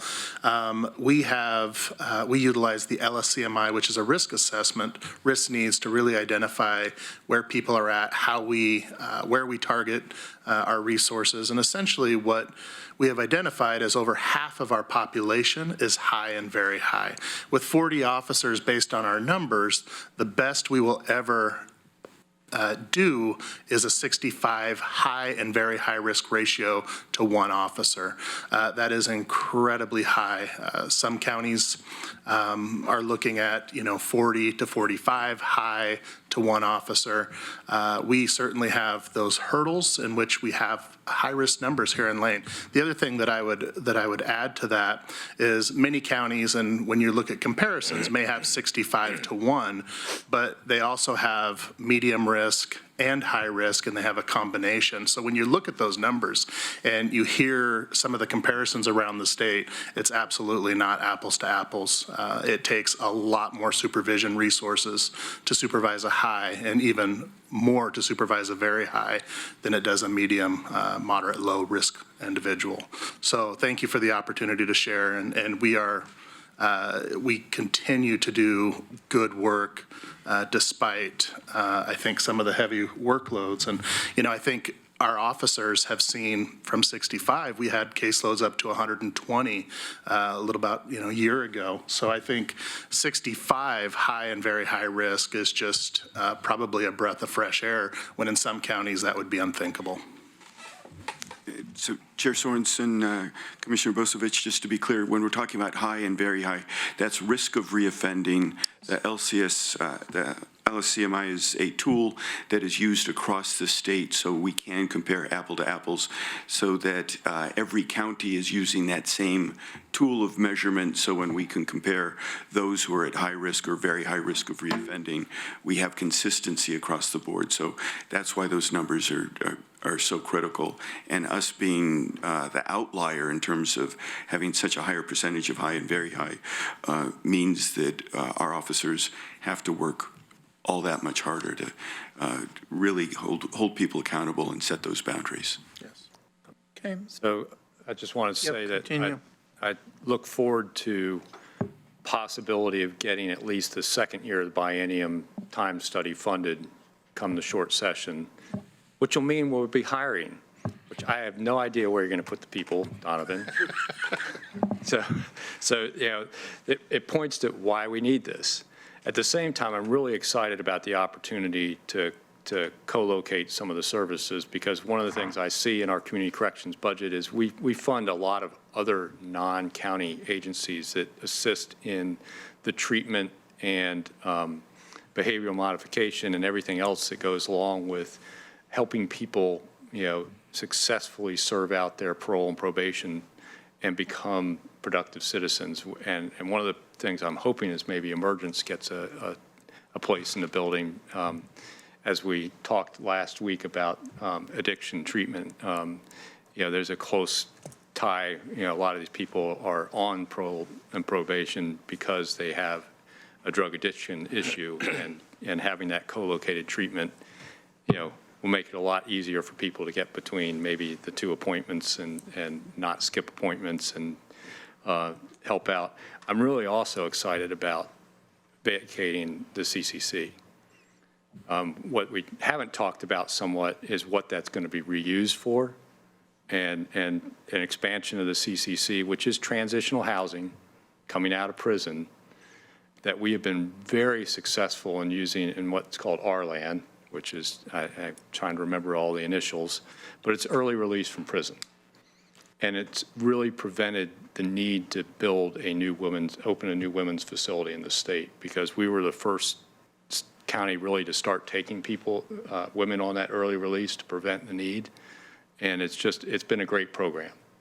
So having the sheriff's office have the ability to expand the CCC is just going to also expand our ability. And we talk about things like homelessness prevention and addiction issues in this county. That transition out of prison prevents both of those if we can do it well. And moving you guys out of there helps get that facility up. Also being able to co-locate. There's just so many great things that come out of this. It's really exciting to me. Like I said, I'm almost as excited as I am for the comments on MLK. So thank you. Okay. Go ahead. I'm surrounded by excitement. First off, thank you, Greg, for explaining what high and very high meant in this context.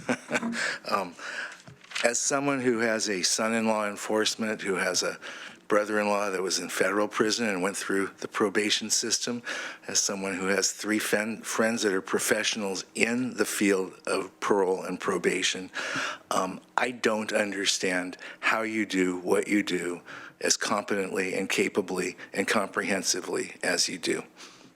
Initially, I just would like to make that statement.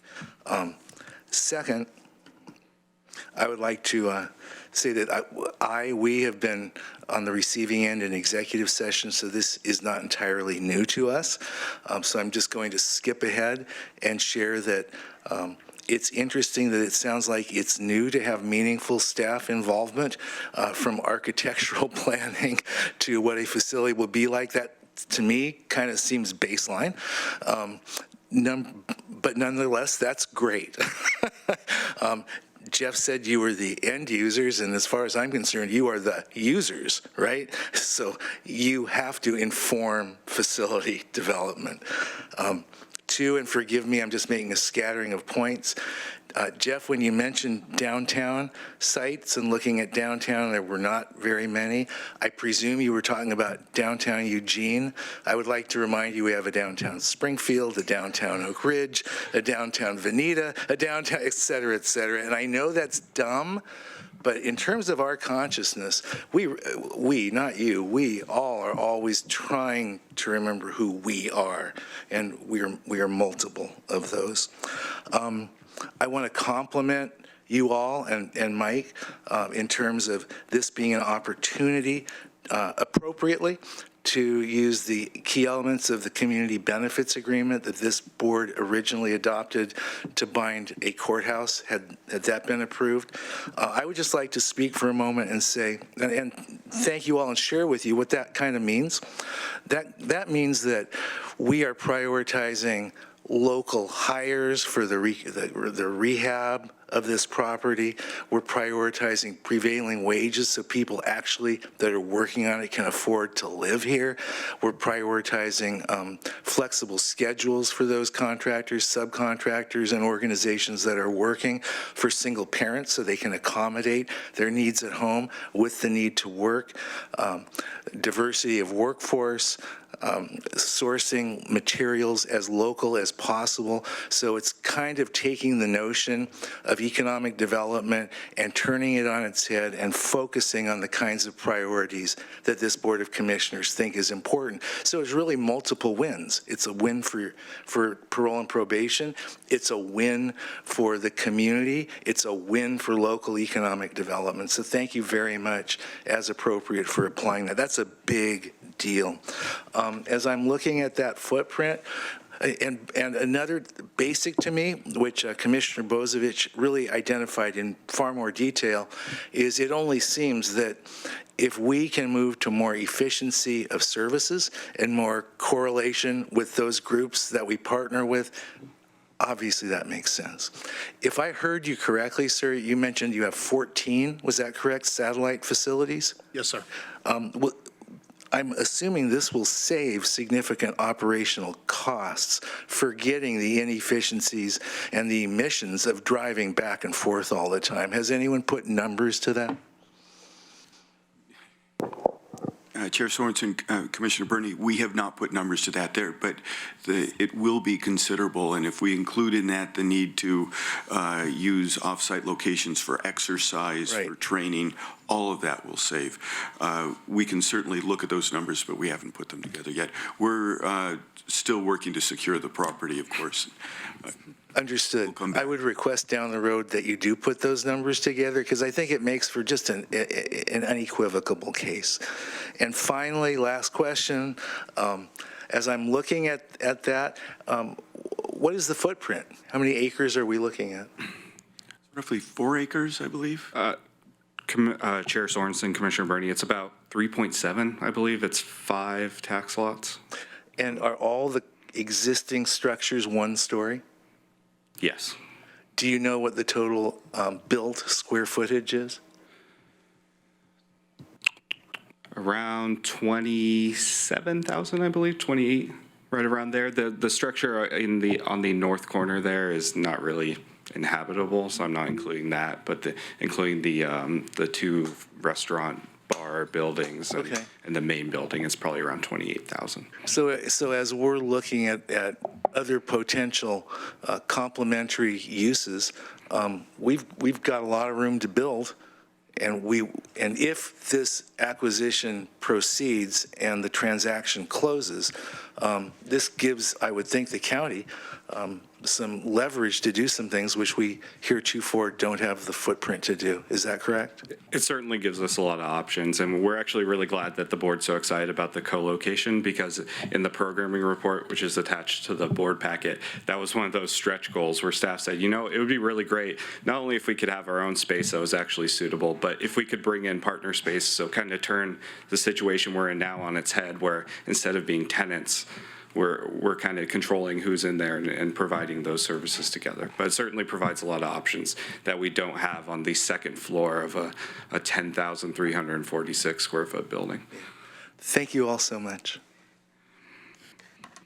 I can't add a whole lot more. They've said everything, but I just want to state how supportive I am and know that this is just the best location, honestly. I mean, of all the locations that were discussed, that didn't even enter my mind that this would be a potential, and it just lays out so well and gives you so much more room, like almost 3 times the space. And the partnerships with the co-location of other services on site, I can just see this as a model around the state for other parole and probation locations, and how you integrate all the services in that one location so well. I can imagine how people will feel not only better in their own work environment, but also those that are coming for services. It will generally feel more welcoming for them, and the partnering co-tenants.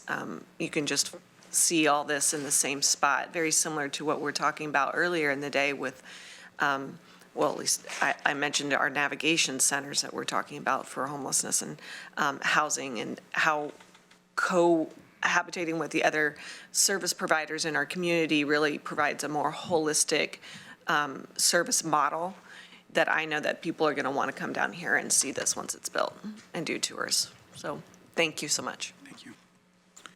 Well, thank you very much. And I'll just say that we are so happy that this is coming into fruition. And thanks so much for following up on the concerns of the board, the safety concerns for both employees as well as visitors. really important component. I've been on those stairs myself a couple of times. And one time, I think it was in February, and it was not only rainy, but icy. So, I mean, you cope with it. I've only been a visitor a couple of times. But I think that those photos early in your presentation were also remarkable, and also the number of moves for those of us that have been here for multiple decades to see the number of moves you've put up with. And so it's great that you're getting this home, and it's going to provide the benefits to the public, the efficiencies. I agree with all the remarks of the commissioners, but especially Commissioner Bernie's remarks about the community benefits agreement, making sure that the workers are paid well, that do the work to build this thing, making sure those benefits inure to the benefit of the public. And I really like the idea that down the road that maybe those bars and restaurants will move on to another use, and we'll have some more space that can be used for some other things, and that'll be a positive transition as well. So thanks so much, and keep up your good work. Thank you. All right. And while our folks from Parole and Probation are leaving, I'll call Mr. McAllister up here for the item 9B, which is our county administration announcements. And then we'll move on to our, and Mr. McAllister, I don't mean to cut you off, but you can take 4 or 5 minutes here initially. Can I have my time back if I don't? Yeah, you get your time back. Okay. There's no time, or it's going to be taken away. And after we finish with with your first round of announcements, we'll call up our guests that are here for a time certain at 11 o'clock. Okay, I did have some notes I left back there, but I'll just share with you what's on my mind. First, we have produced these, and Devin left copies for commissioners, I think 75 each. These are our budget and brief. I think it's the 4th year in a row that we've produced this kind of threefold document that's just a really nice thing to hand out to residents throughout the county if they are interested in knowing where do the resources come from and where do they go. Where's the board and the budget committee allocated resource? What are the things that strategically that we're investing in and the board is focused on? So it's a really good, we've tried to refine this over the last few years. I want to thank Devin Ashbridge, our PIO, for her great work on this, as well as Christine Moody, who pulled that together. So it's the budget document itself, really thick and lengthy and not always really accessible for everybody, and so we wanted to have something that's a quick shot for people to understand basically what we do with the public's money in this organization. It's a lot of great work. I want to also share with the commissioners, I know you have a public comment session tonight. Mr. Rickoff will be here. Ms. Ashbridge will be here as well to provide staff support. I'll be over at the Holt Center recognizing John Reese, who is retiring as city manager from the city of Eugene after I think 12 years there. And they've asked me to make some comments, and I wanted to just say here in this forum that it's really the partnership between Lane County and the city of Eugene in particular in the past several years, I've felt like has really grown and blossomed, and it's allowed us to do some wonderful things on behalf of our communities, our residents, and you can note some things like the purchase and sale agreement of the Butterfly Lot and the future courthouse block. You can look at all of the work that we have done and we have yet to do around housing and homelessness, and the work that's happening throughout our organizations, really the collaborative partnerships. And this is true at the city of Springfield and the other cities as well, but with Eugene being the largest city in Lane County and the home to so many of the services that we deliver to the public in our community, that partnership between local governments is really critical. And government is best when we're working together with others to solve community challenges. So I'm going to really miss working with John Reese, but look forward to working with the staff and officials at the City of Eugene in the future to tackle those issues. I think we're at 11 o'clock, so I have a couple other items I'd like to share with the board, but if you'd like to go to the 626 item, I believe everyone is here. and you've got a great crowd this morning. Okay, well, why don't we call up item 10A? We'll go back to item 9B after that. So all of those present who are supposed to come up for item 10A, please do so. We'll be taking up order 19-10-15-09 in the matter of approving the tentative agreement between Lane County and Lane County Association Local 626. With us to discuss this will be Inga Wood, Lane County Labor Relations Manager, Rick Keene, President of Local 626, and others. And I'll ask Ms. Wood to introduce all the folks at the front table. Thank you, Chair Sorensen and Commissioners. I will be introducing the county team, and then Mr. Keene will introduce his team. So today we have Lance Inglet, Oren Schumacher, Jeff Orlandini, Andrea Nagels, Valerie Sanchez, Tekla Evanuk, Christen Mayfair, Joe Celesta, and unfortunately Ms. Moody was unable to join us, but all of our full county team that participated in this are with us today besides Ms. Moody. Thank you, Commissioners. I'm Rick Keene. With me is Dawn White, the Vice President of 626, Jessica Heikkinen, our Secretary, and Aaron Jorgensen, our Treasurer. Okay. So we are extremely happy to present to you today the tentative agreement between Lane County and the Lane County Association Local 626, also known as 626. The current collective bargaining agreement between Lane County and 626 expired on June 30th, 2019. The board previously authorized the county's bargaining team to enter into successor contract negotiations through the interest-based bargaining process with 626 in accordance with the county's bargaining obligations under Oregon labor law. The board established overall priorities, goals, and objectives for the negotiation process, including but not limited to awareness of the county's overall budget constraints, structural funding gap, and focusing on creating long-term financial stability in the face of uncertain financial forecasts. The 626 bargaining team and the county bargaining team, we spent 2 full days with the state conciliator to learn about the IBB process and approach. In traditional bargaining, parties start with opposing concrete positions. And interest-based bargaining is much more of a collaborative approach where you focus on issues at hand that you come together and want to focus on solutions and then come to consensus, everyone together. So it's very different than traditional bargaining where you just go back and forth with proposals. You talk about the issues you want to solve, and then everyone gets a voice at the table to speak to each item and then vote with consensus on the solutions that you want to bring forward. The training helped us really learn how to focus on solutions and that consensus, and the approach is really in alignment with the county's core behavior of focused on solutions. The process allowed the teams to collaboratively address many long-standing contract concerns and aspects in the contract, and this just speaks to the trust and the strong relationship that the association and the county has built over the past few years.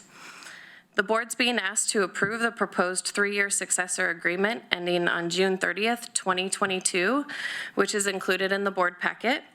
A brief summary of the proposed changes are also included in the packet, so I won't go into all the details because, like I said, we addressed a good amount of long-standing issues, and so we won't sit up here and bore you with all of those details. But a few highlights that I would like to go over. We actually addressed new job classifications that were established really to address the unique qualities within job duties in the road maintenance series. To better define roles for recruitment purposes, the following classifications that we changed are road maintenance worker/trainee, road maintenance operator, and road maintenance senior operator. And then we also established a solid waste worker/trainee, solid waste operator, and solid waste senior operator. The agreement also established a road maintenance specialist classification that will allow for career development and seasonal work related to out-of-class opportunities. To address market concerns, the agreement provides for a reconfiguration of a wage scale by dropping 2 steps from the bottom to establish an 8-step scale. Additionally, 8 classifications receive salary grade adjustments.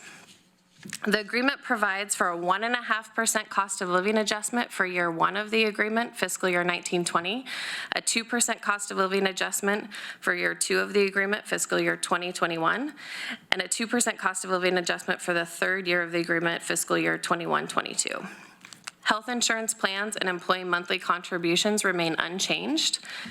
We made numerous other changes to clarify contract language. The total additional estimated cost for the proposed contract changes is $1,754,967 over the 3-year contract period.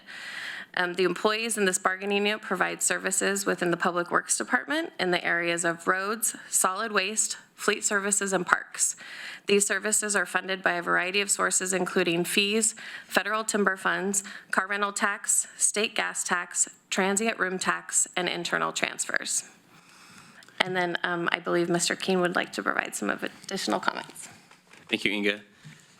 I would just like to say that the IBB process allowed us to find these shared solutions to problems in a way that protects our individual interests.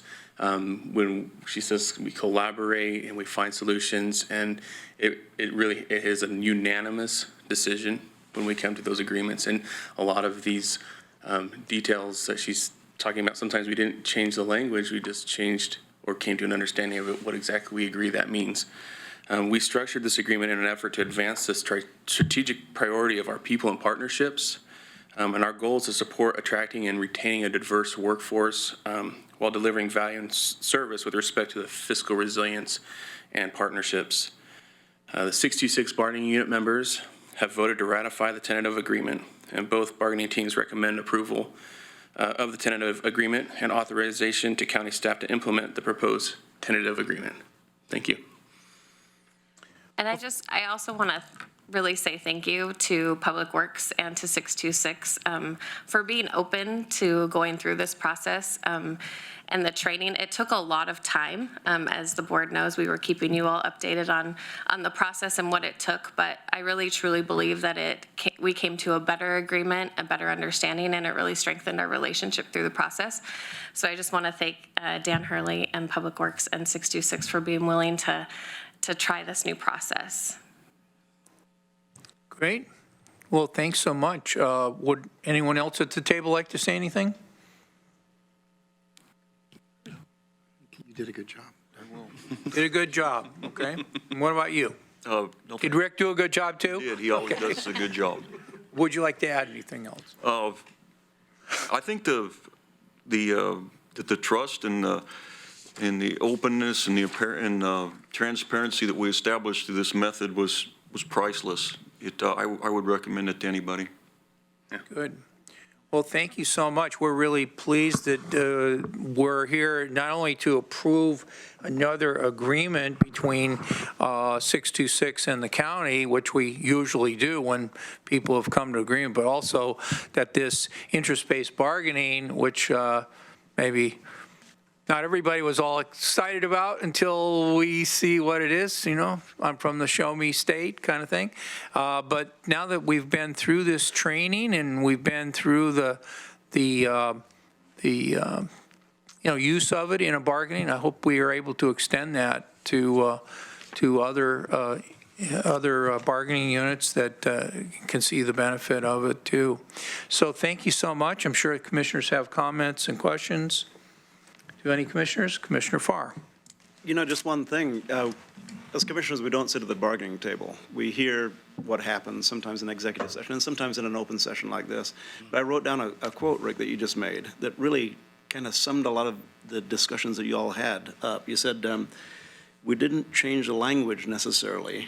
We just came to an agreement as to what the language means. Mm-hmm. To me, that's golden right there, because so many times we say things and people hear it differently.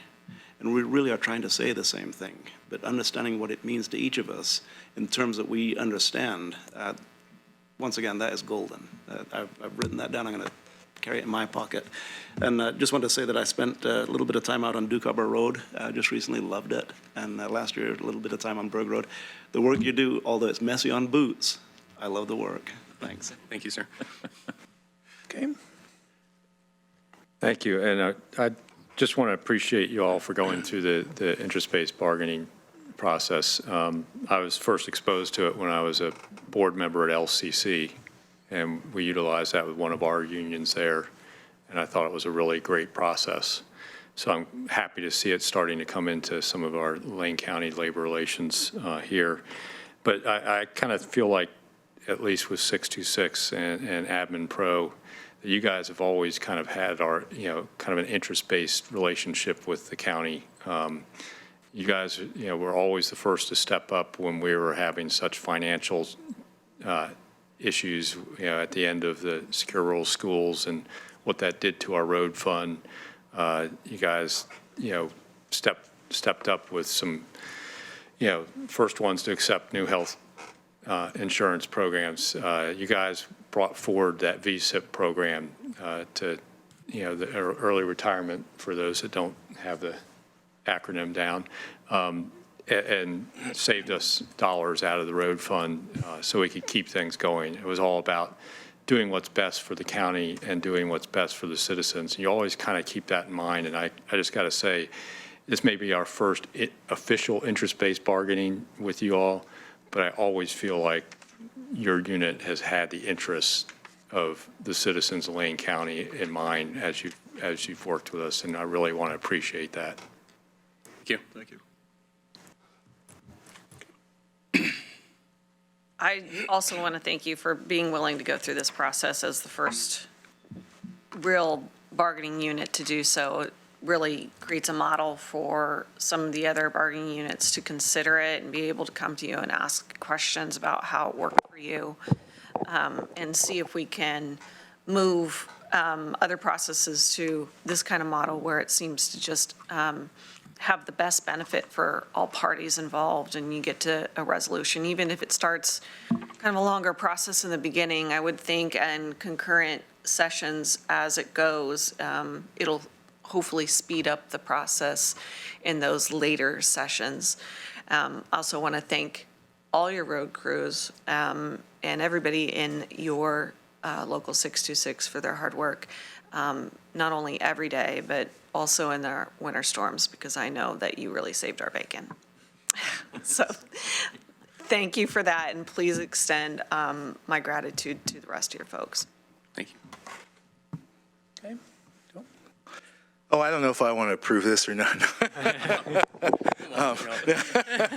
Breaking my heart. Yeah, I know. Don't worry.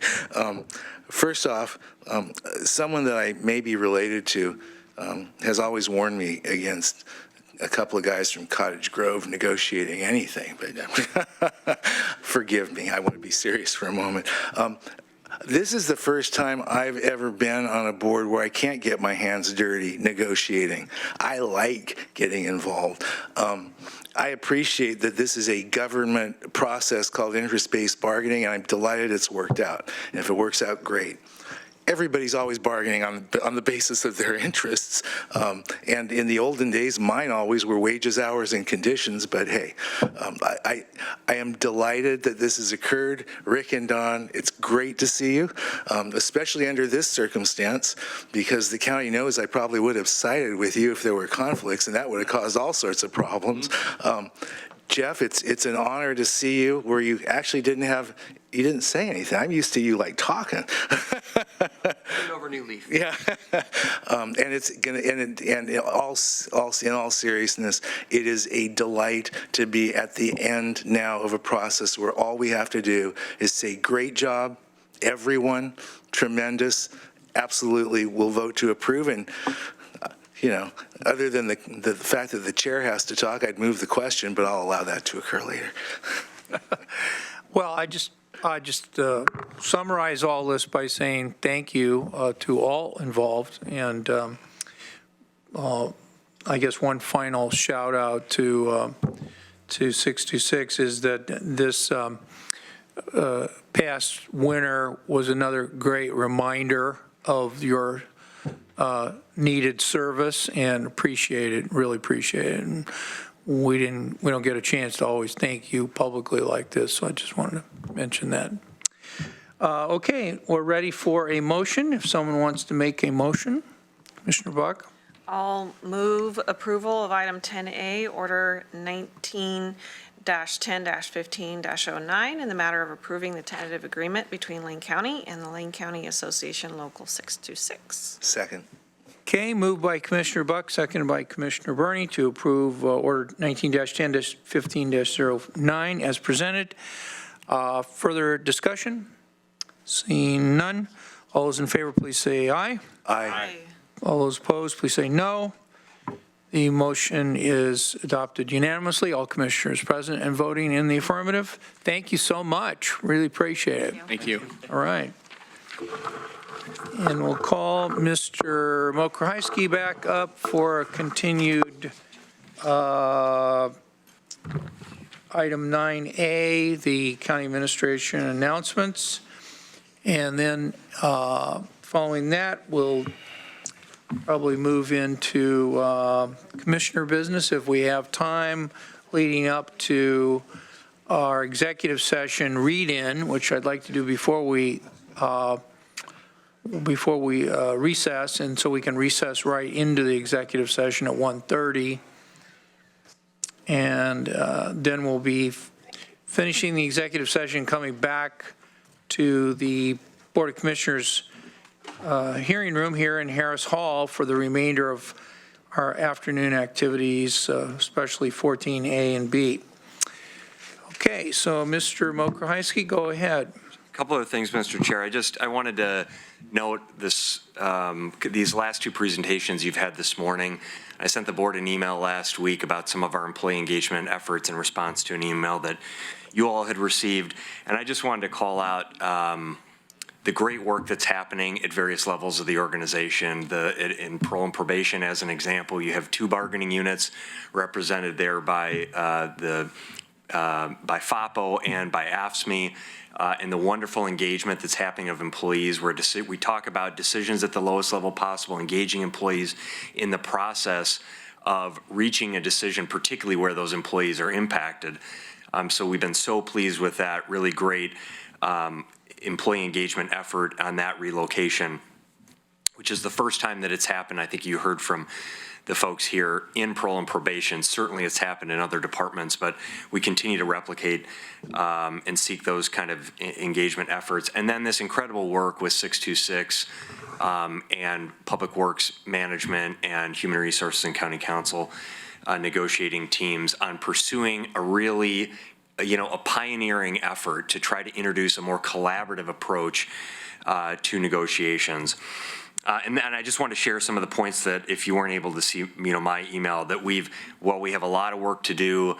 We're now in our 3rd cohort of emerging leaders. So we have 42 graduates, employees who are not supervisors, who have gone through this emerging leaders program, a 6-week training program. I think 80% of the 42 graduates are women. Over 40%, I think it's 50% now, have been promoted in the last year. And now we're going into our 3rd cohort of folks there. Great work on the health side. We've had, over 60% of our employees are engaged at the health clinic, and over 70% of those folks have gone through health coaching. We've seen a 50 to 70% improvement in high risk and chronic illnesses. So people that are employees who are smokers, who have diabetes or high cholesterol, hypertension, their health has improved because of their engagement at our health clinic and through the various efforts that we've done there. And then finally, just the turnover rate. I shared that, we track these things regularly and throughout the course of the year, and we're on track for the lowest turnover rate in 2019, I think in over 7 years, closer to 10%. The national average for state and local governments is closer to 20% turnover, and Lane County's average about 11.5%. Over the past 5 years, we're on track for around closer to 10%. And I also asked for the numbers in our clinics, because that's an area we've seen, particularly locally at Peace Health, with, if you saw the story of 50 layoffs that were announced, and we anticipate there are likely to be more layoffs that will come from Peace Health locally. We've had 0 layoffs in the past 4 years, and the turnover rate at our clinics in 2019 is on track for about 7 to 8% this year. which is really incredible in a healthcare clinic environment where particularly you see these changes in funding and models of care, huge changes happening at Peace Health. So we're just really pleased with the things happening there. And I didn't want to lose that opportunity to just reinforce the point that it's not just, it's great engagement and work happening on particular initiatives, but you see our people throughout our organization walking the talk around these core behaviors of a passion to serve, a drive to connect with other people, and a focus on solutions, not just problems. And then the last thing I wanted to note here is you have your public comment session tonight. We heard about winter strategies this morning. There's been a lot of discussion about that. I shared with a few commissioners, and we're still working on, we will provide you some of this information for tonight, but we don't have a final version of, we're committed to developing some public information, an infographic with good information around the investments that Lane County has made, as well as some of our partners in housing and homelessness just in recent years. So we'll have some information, but know that it's really preliminary. It needs some work and refinement. We want to get you something so that you have information to share with folks tonight. We will also have the budget and brief documents for the public, so we'll have copies of those for any of the public, and you can encourage people that are here to take one of those for that information. But a couple points I'll just make on things we pulled together. $15 million invested from Lane County over the past 3 fiscal years alone in our housing and human services.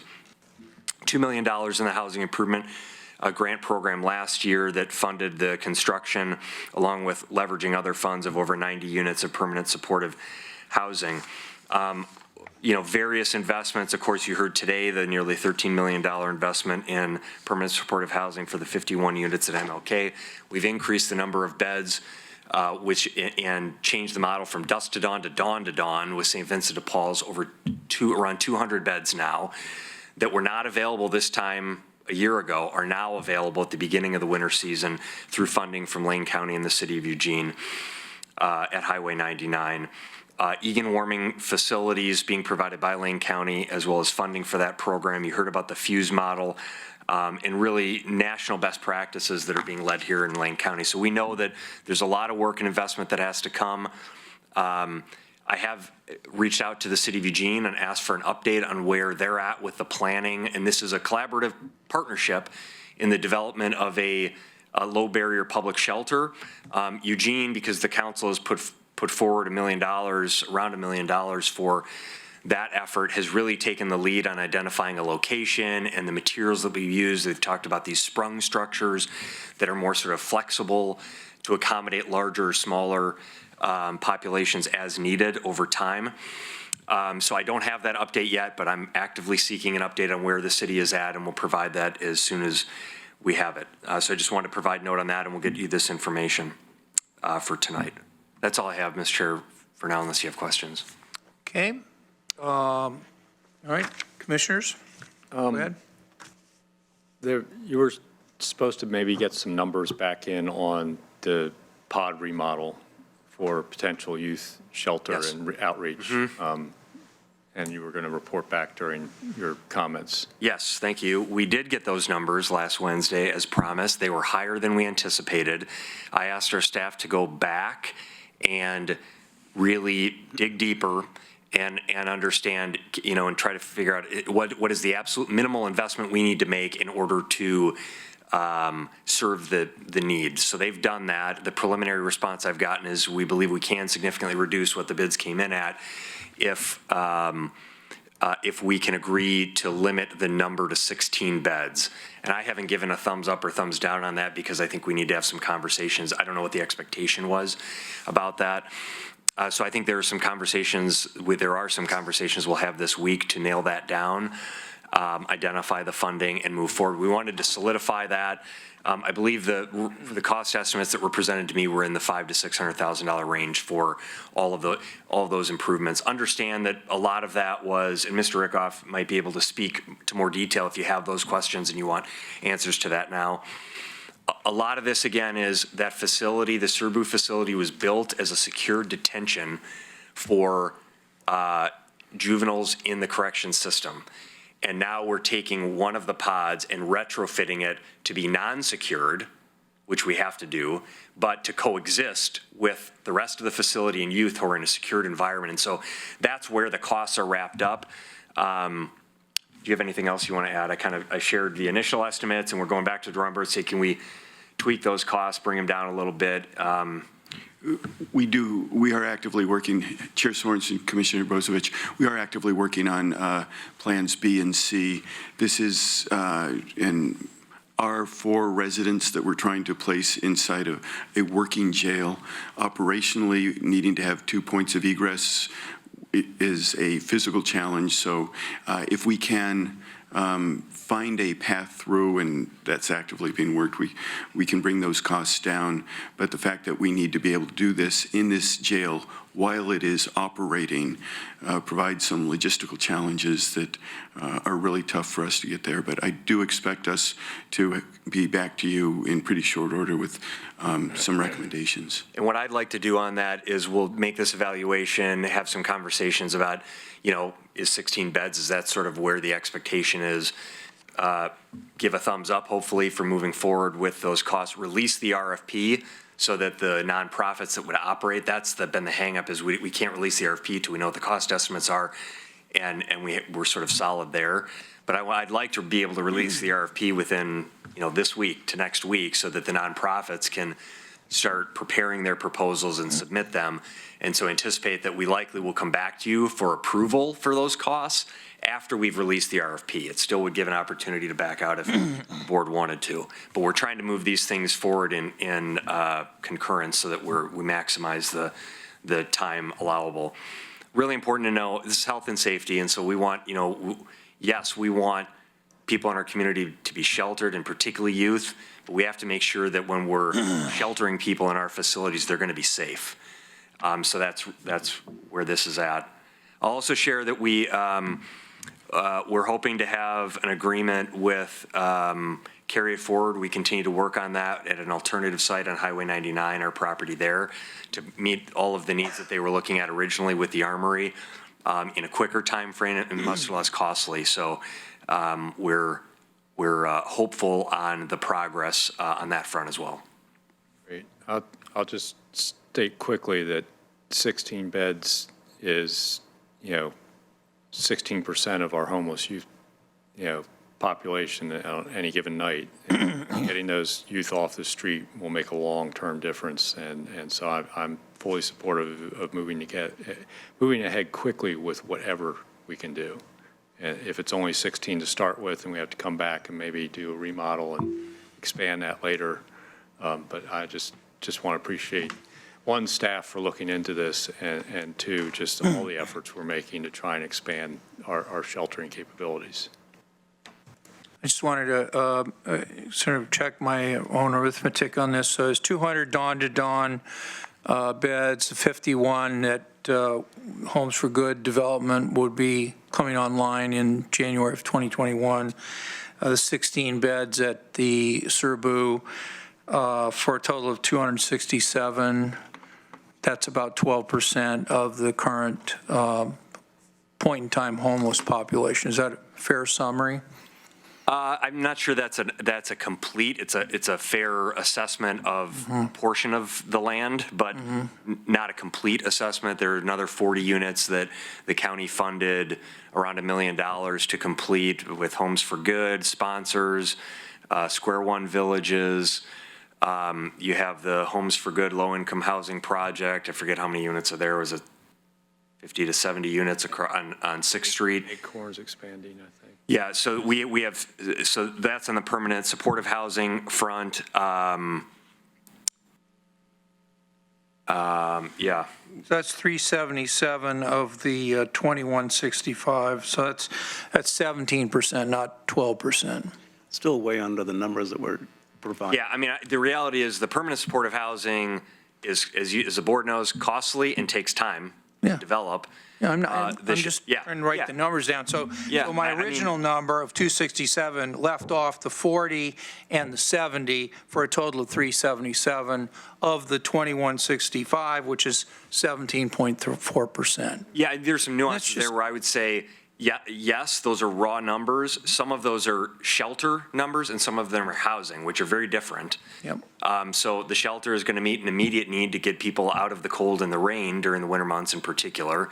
The housing is what Lane County has really tried to focus and lead on, which is more costly and takes longer to do, but it's also the more permanent solution to the overall problem. And then the service investments, I just want to call out this, and we'll provide some of these things. Homeless access centers, we're funding this current year $670,000, $1.8 million in diversion, emergency and seasonal shelters, $88,000 in transitional housing, $111,000 in tenancy supports, $725,000 in frequent user system engagement, $815,000 in homeless prevention, $1.1 million in rapid rehousing, permanent, $1.2 million in permanent supportive housing. Total is $6.5 million this year alone, funded through those efforts. And you look over the last 3 years, it's been $15 million. So we have a lot of work to do, but we're chipping away. Yep. Okay, more questions about the administrator's announcements. Commissioner Farr. Thank you for the update on the PUD in particular.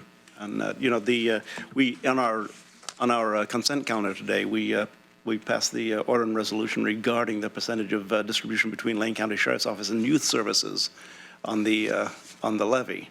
And so 9% of the levy is going to youth services, which go directly to the, not just to housing and shelter, but to other youth services. So we are continuing to put a great deal of effort forward. And the housing numbers of 267 or whatever the number was that you were discussing, Commissioner Sorensen, doesn't take into account the other agencies that are addressing the homeless issues, including Square One Villages, including community supported shelters, including the Mission, including Shelter Care, Homes for Good, and the many other people who are joining with Lane County in our efforts to move the boulder uphill. So I just had a quick question regarding you touched bases on Highway 99 and the discussions with community supported shelters. My question was, that's moving forward at this point in time. We're just waiting for an agreement and a resolution. Is that correct? Yeah, carry it forward. With carry it? Yeah, it would be a lease. We're talking about a year-to-year lease. You know, again, we continue to negotiate that at no cost to use the building. The former restaurant building, I think it's 1,400 or 1,500 square feet. The property for up to 6 Conestoga huts, as well as some shipping containers that can be used for dry storage. And what we've tried to do is expedite this to say you can use all of this within those parameters and expectations. You have to have the insurance and you got to make the improvements to pass city code to get occupancy permit for it. But, you know, once you do all those things, you know, it's yours, as opposed to what we've seen with the shelter and the armory is because they're county-owned facilities that are, in this case, we acquired that property. It was a privately owned, has different restrictions on it. And, you know, So, yes, earlier I alluded to our aggressive use of our resources to address issues surrounding poverty, homelessness, et cetera.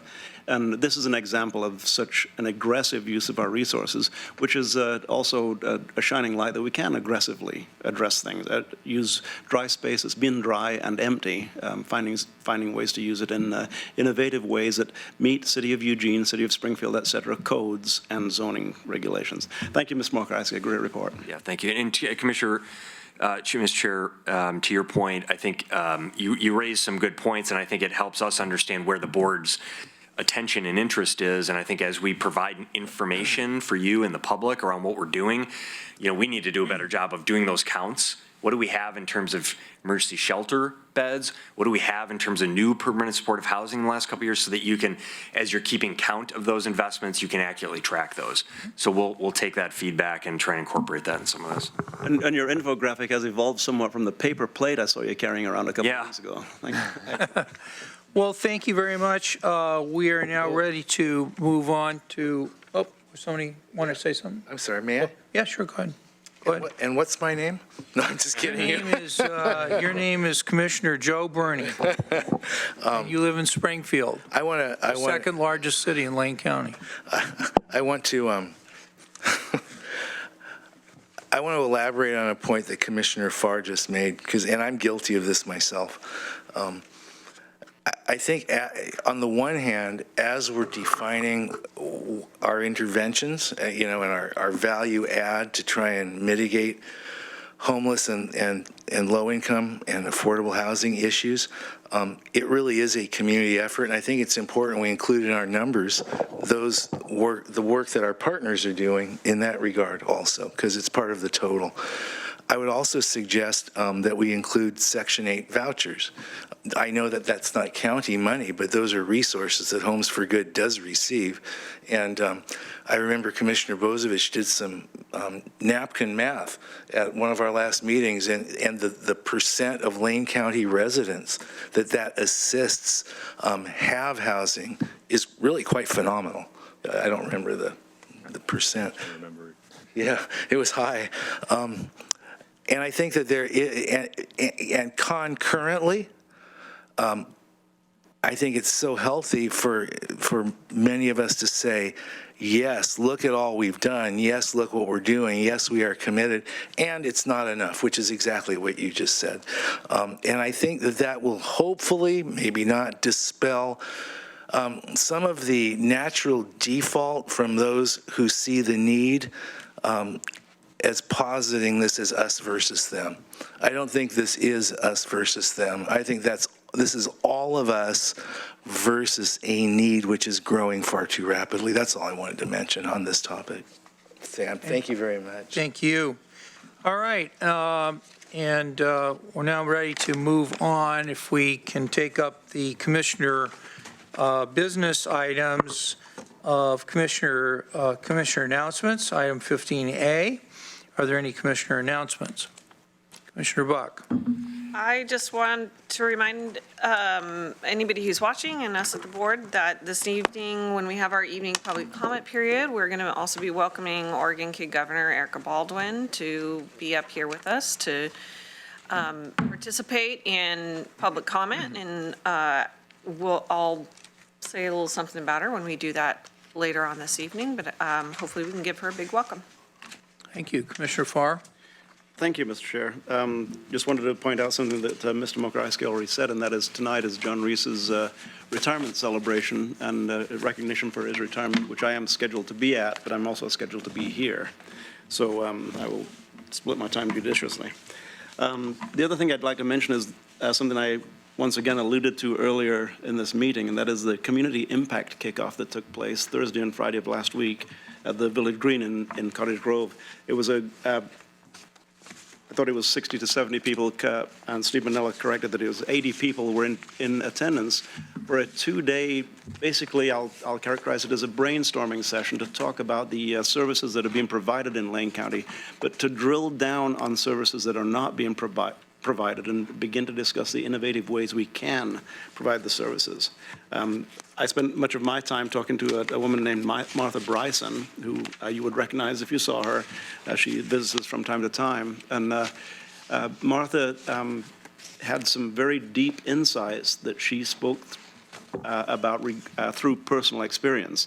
There was a great deal of personal experience that was documented, that was noted, and that was placed into the mix for how we provide response to the 10 points of the shelter feasibility study, the TAC, commonly known as the TAC. So huge strides, Mr. McAllister, took place last week, and I'd like to commend Bob Surins and Steve Manella for putting this all together.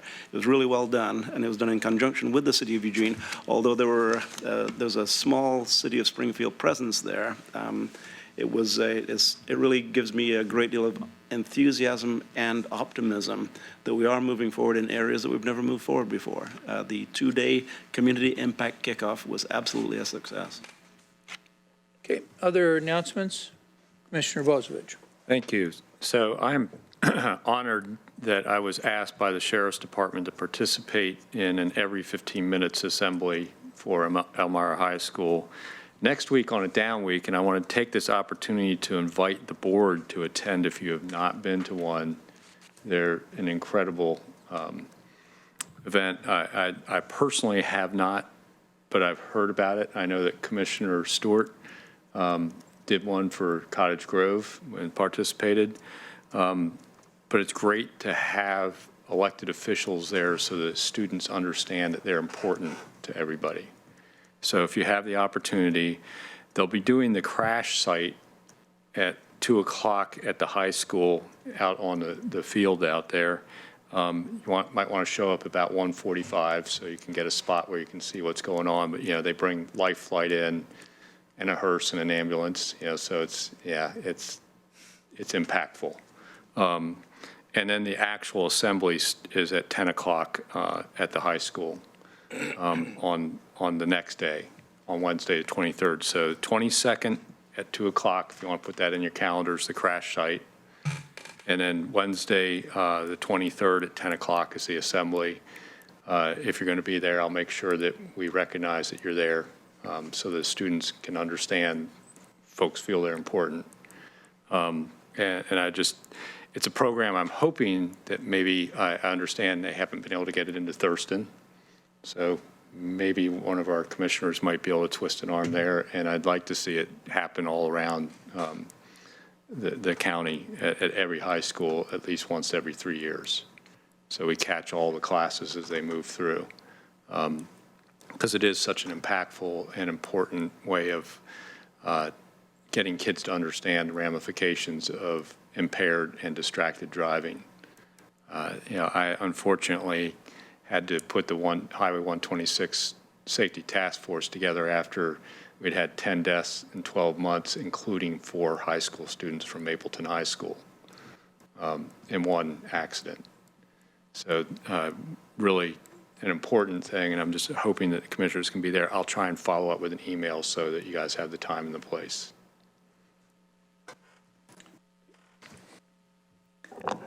I know a commissioner that knows some people at Thurston High School.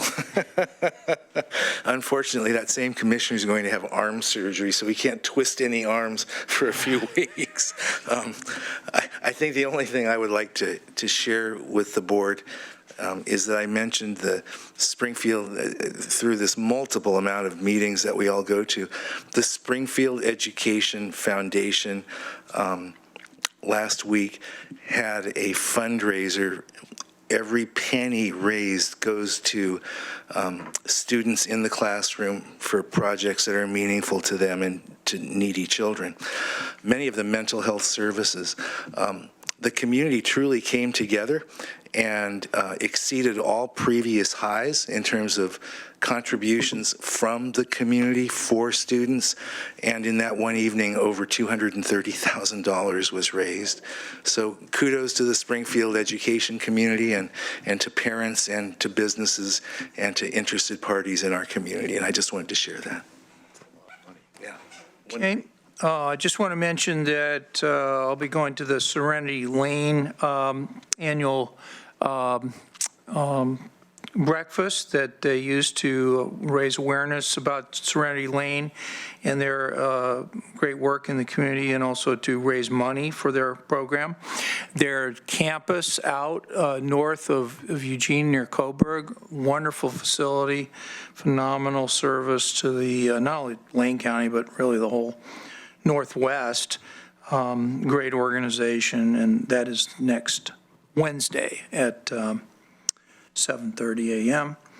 Of course, we'll have our work session tomorrow dealing with the legality of the possible potential referral of an aerial spray measure. So we'll have a lengthy work session, probably 2.5 hours.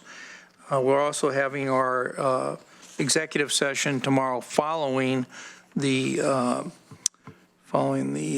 work session. So, go ahead. I forgot one more thing. I will be starting to have some office hours in Cottage Grove at City Hall to be more present in their community, and it will be on the third Monday of every month. So I look forward to meeting people where they're at, and for those that can't, come up here to the county offices, I can meet them down there and spend time in the community. And if it works out well, I can expand hours, expand days. We're just going to see how it goes. And so I'll be in the City Hall offices that are shared with the judge and the mayor on that day. Very good. So any agenda team requests, item 15B? Seem to be keeping up with all of the agenda team requests, and those are available online as far as their status. If you have any questions on where they are, we can either have questions asked here, or you can send an email to Ms. Jones, who keeps track of them. Any other agenda team requests? Okay, seeing none. Do we have any, item 15C, any work session requests? Okay, this is just a mental note from our agenda team. Are we going to be planning any more evening sessions other than the one we're doing tonight in December? Are we going to be working on the January, February calendar, or are we just going to keep that kind of where it is? For evening public Yeah, yeah. I think we settled that we're going to stick with the Tuesday evenings, and Diana was setting those evening meetings and working on that. Is that your understanding, Mr. Milkowski? I just got a note from Ms. Jones. What was the about that? Oh, well, we wanted to make sure that we were not dropping the ball on the board's interest in evaluating the efficacy of the evening sessions and maybe going to a different day. And our vice chair was just reminding me that we pretty much agreed we would go with the Tuesday, once a month roughly. And is it like the second Tuesday, or is it? It depends, right? Just like it depends because Their the board's holidays, not right, meeting. yeah. Yeah, okay. So I'm being told that we have them set for 2020. Okay, The third Tuesday of the month, unless we're down. okay. And what we've agreed to do is, I thought we said we would end the board meetings by around 3 Yeah. on those Tuesdays to give the board a break. So we'll just manage that from an agenda team standpoint of, letting departments know. Yeah, so for example, we've got then the commissioners can plan for their 2020 calendar and also, for example, our government partners like the City of Eugene or City of Cottage Grove or City of Springfield, they can also know that we're doing these evening comment sessions and we're going to be tied up, and commissioners at least are committing to do that. So assuming that we continue with that and commissioners keep showing up for these things, then we'll keep doing them. If commissioners don't want to come, I guess we won't do them, so. So we do not have public comment evening sessions in January or February due to the holidays. I think that's because MLK and President's Day. Okay. So January and February we don't, but my understanding is. We're going to resume then in March. Right. Yeah, okay. The rest of 2020. All right. Okay, well, thank you very much for that information, Ms. Jones and Mr. Mokrowski and Commissioner Buck. Okay, do we want to do anything further in the form of a review of assignments thus far? Anything else? I don't have any assignments as of now. Okay. And then we are scheduled to do executive session at 1:30. Okay. So if you want to meet in the board conference room.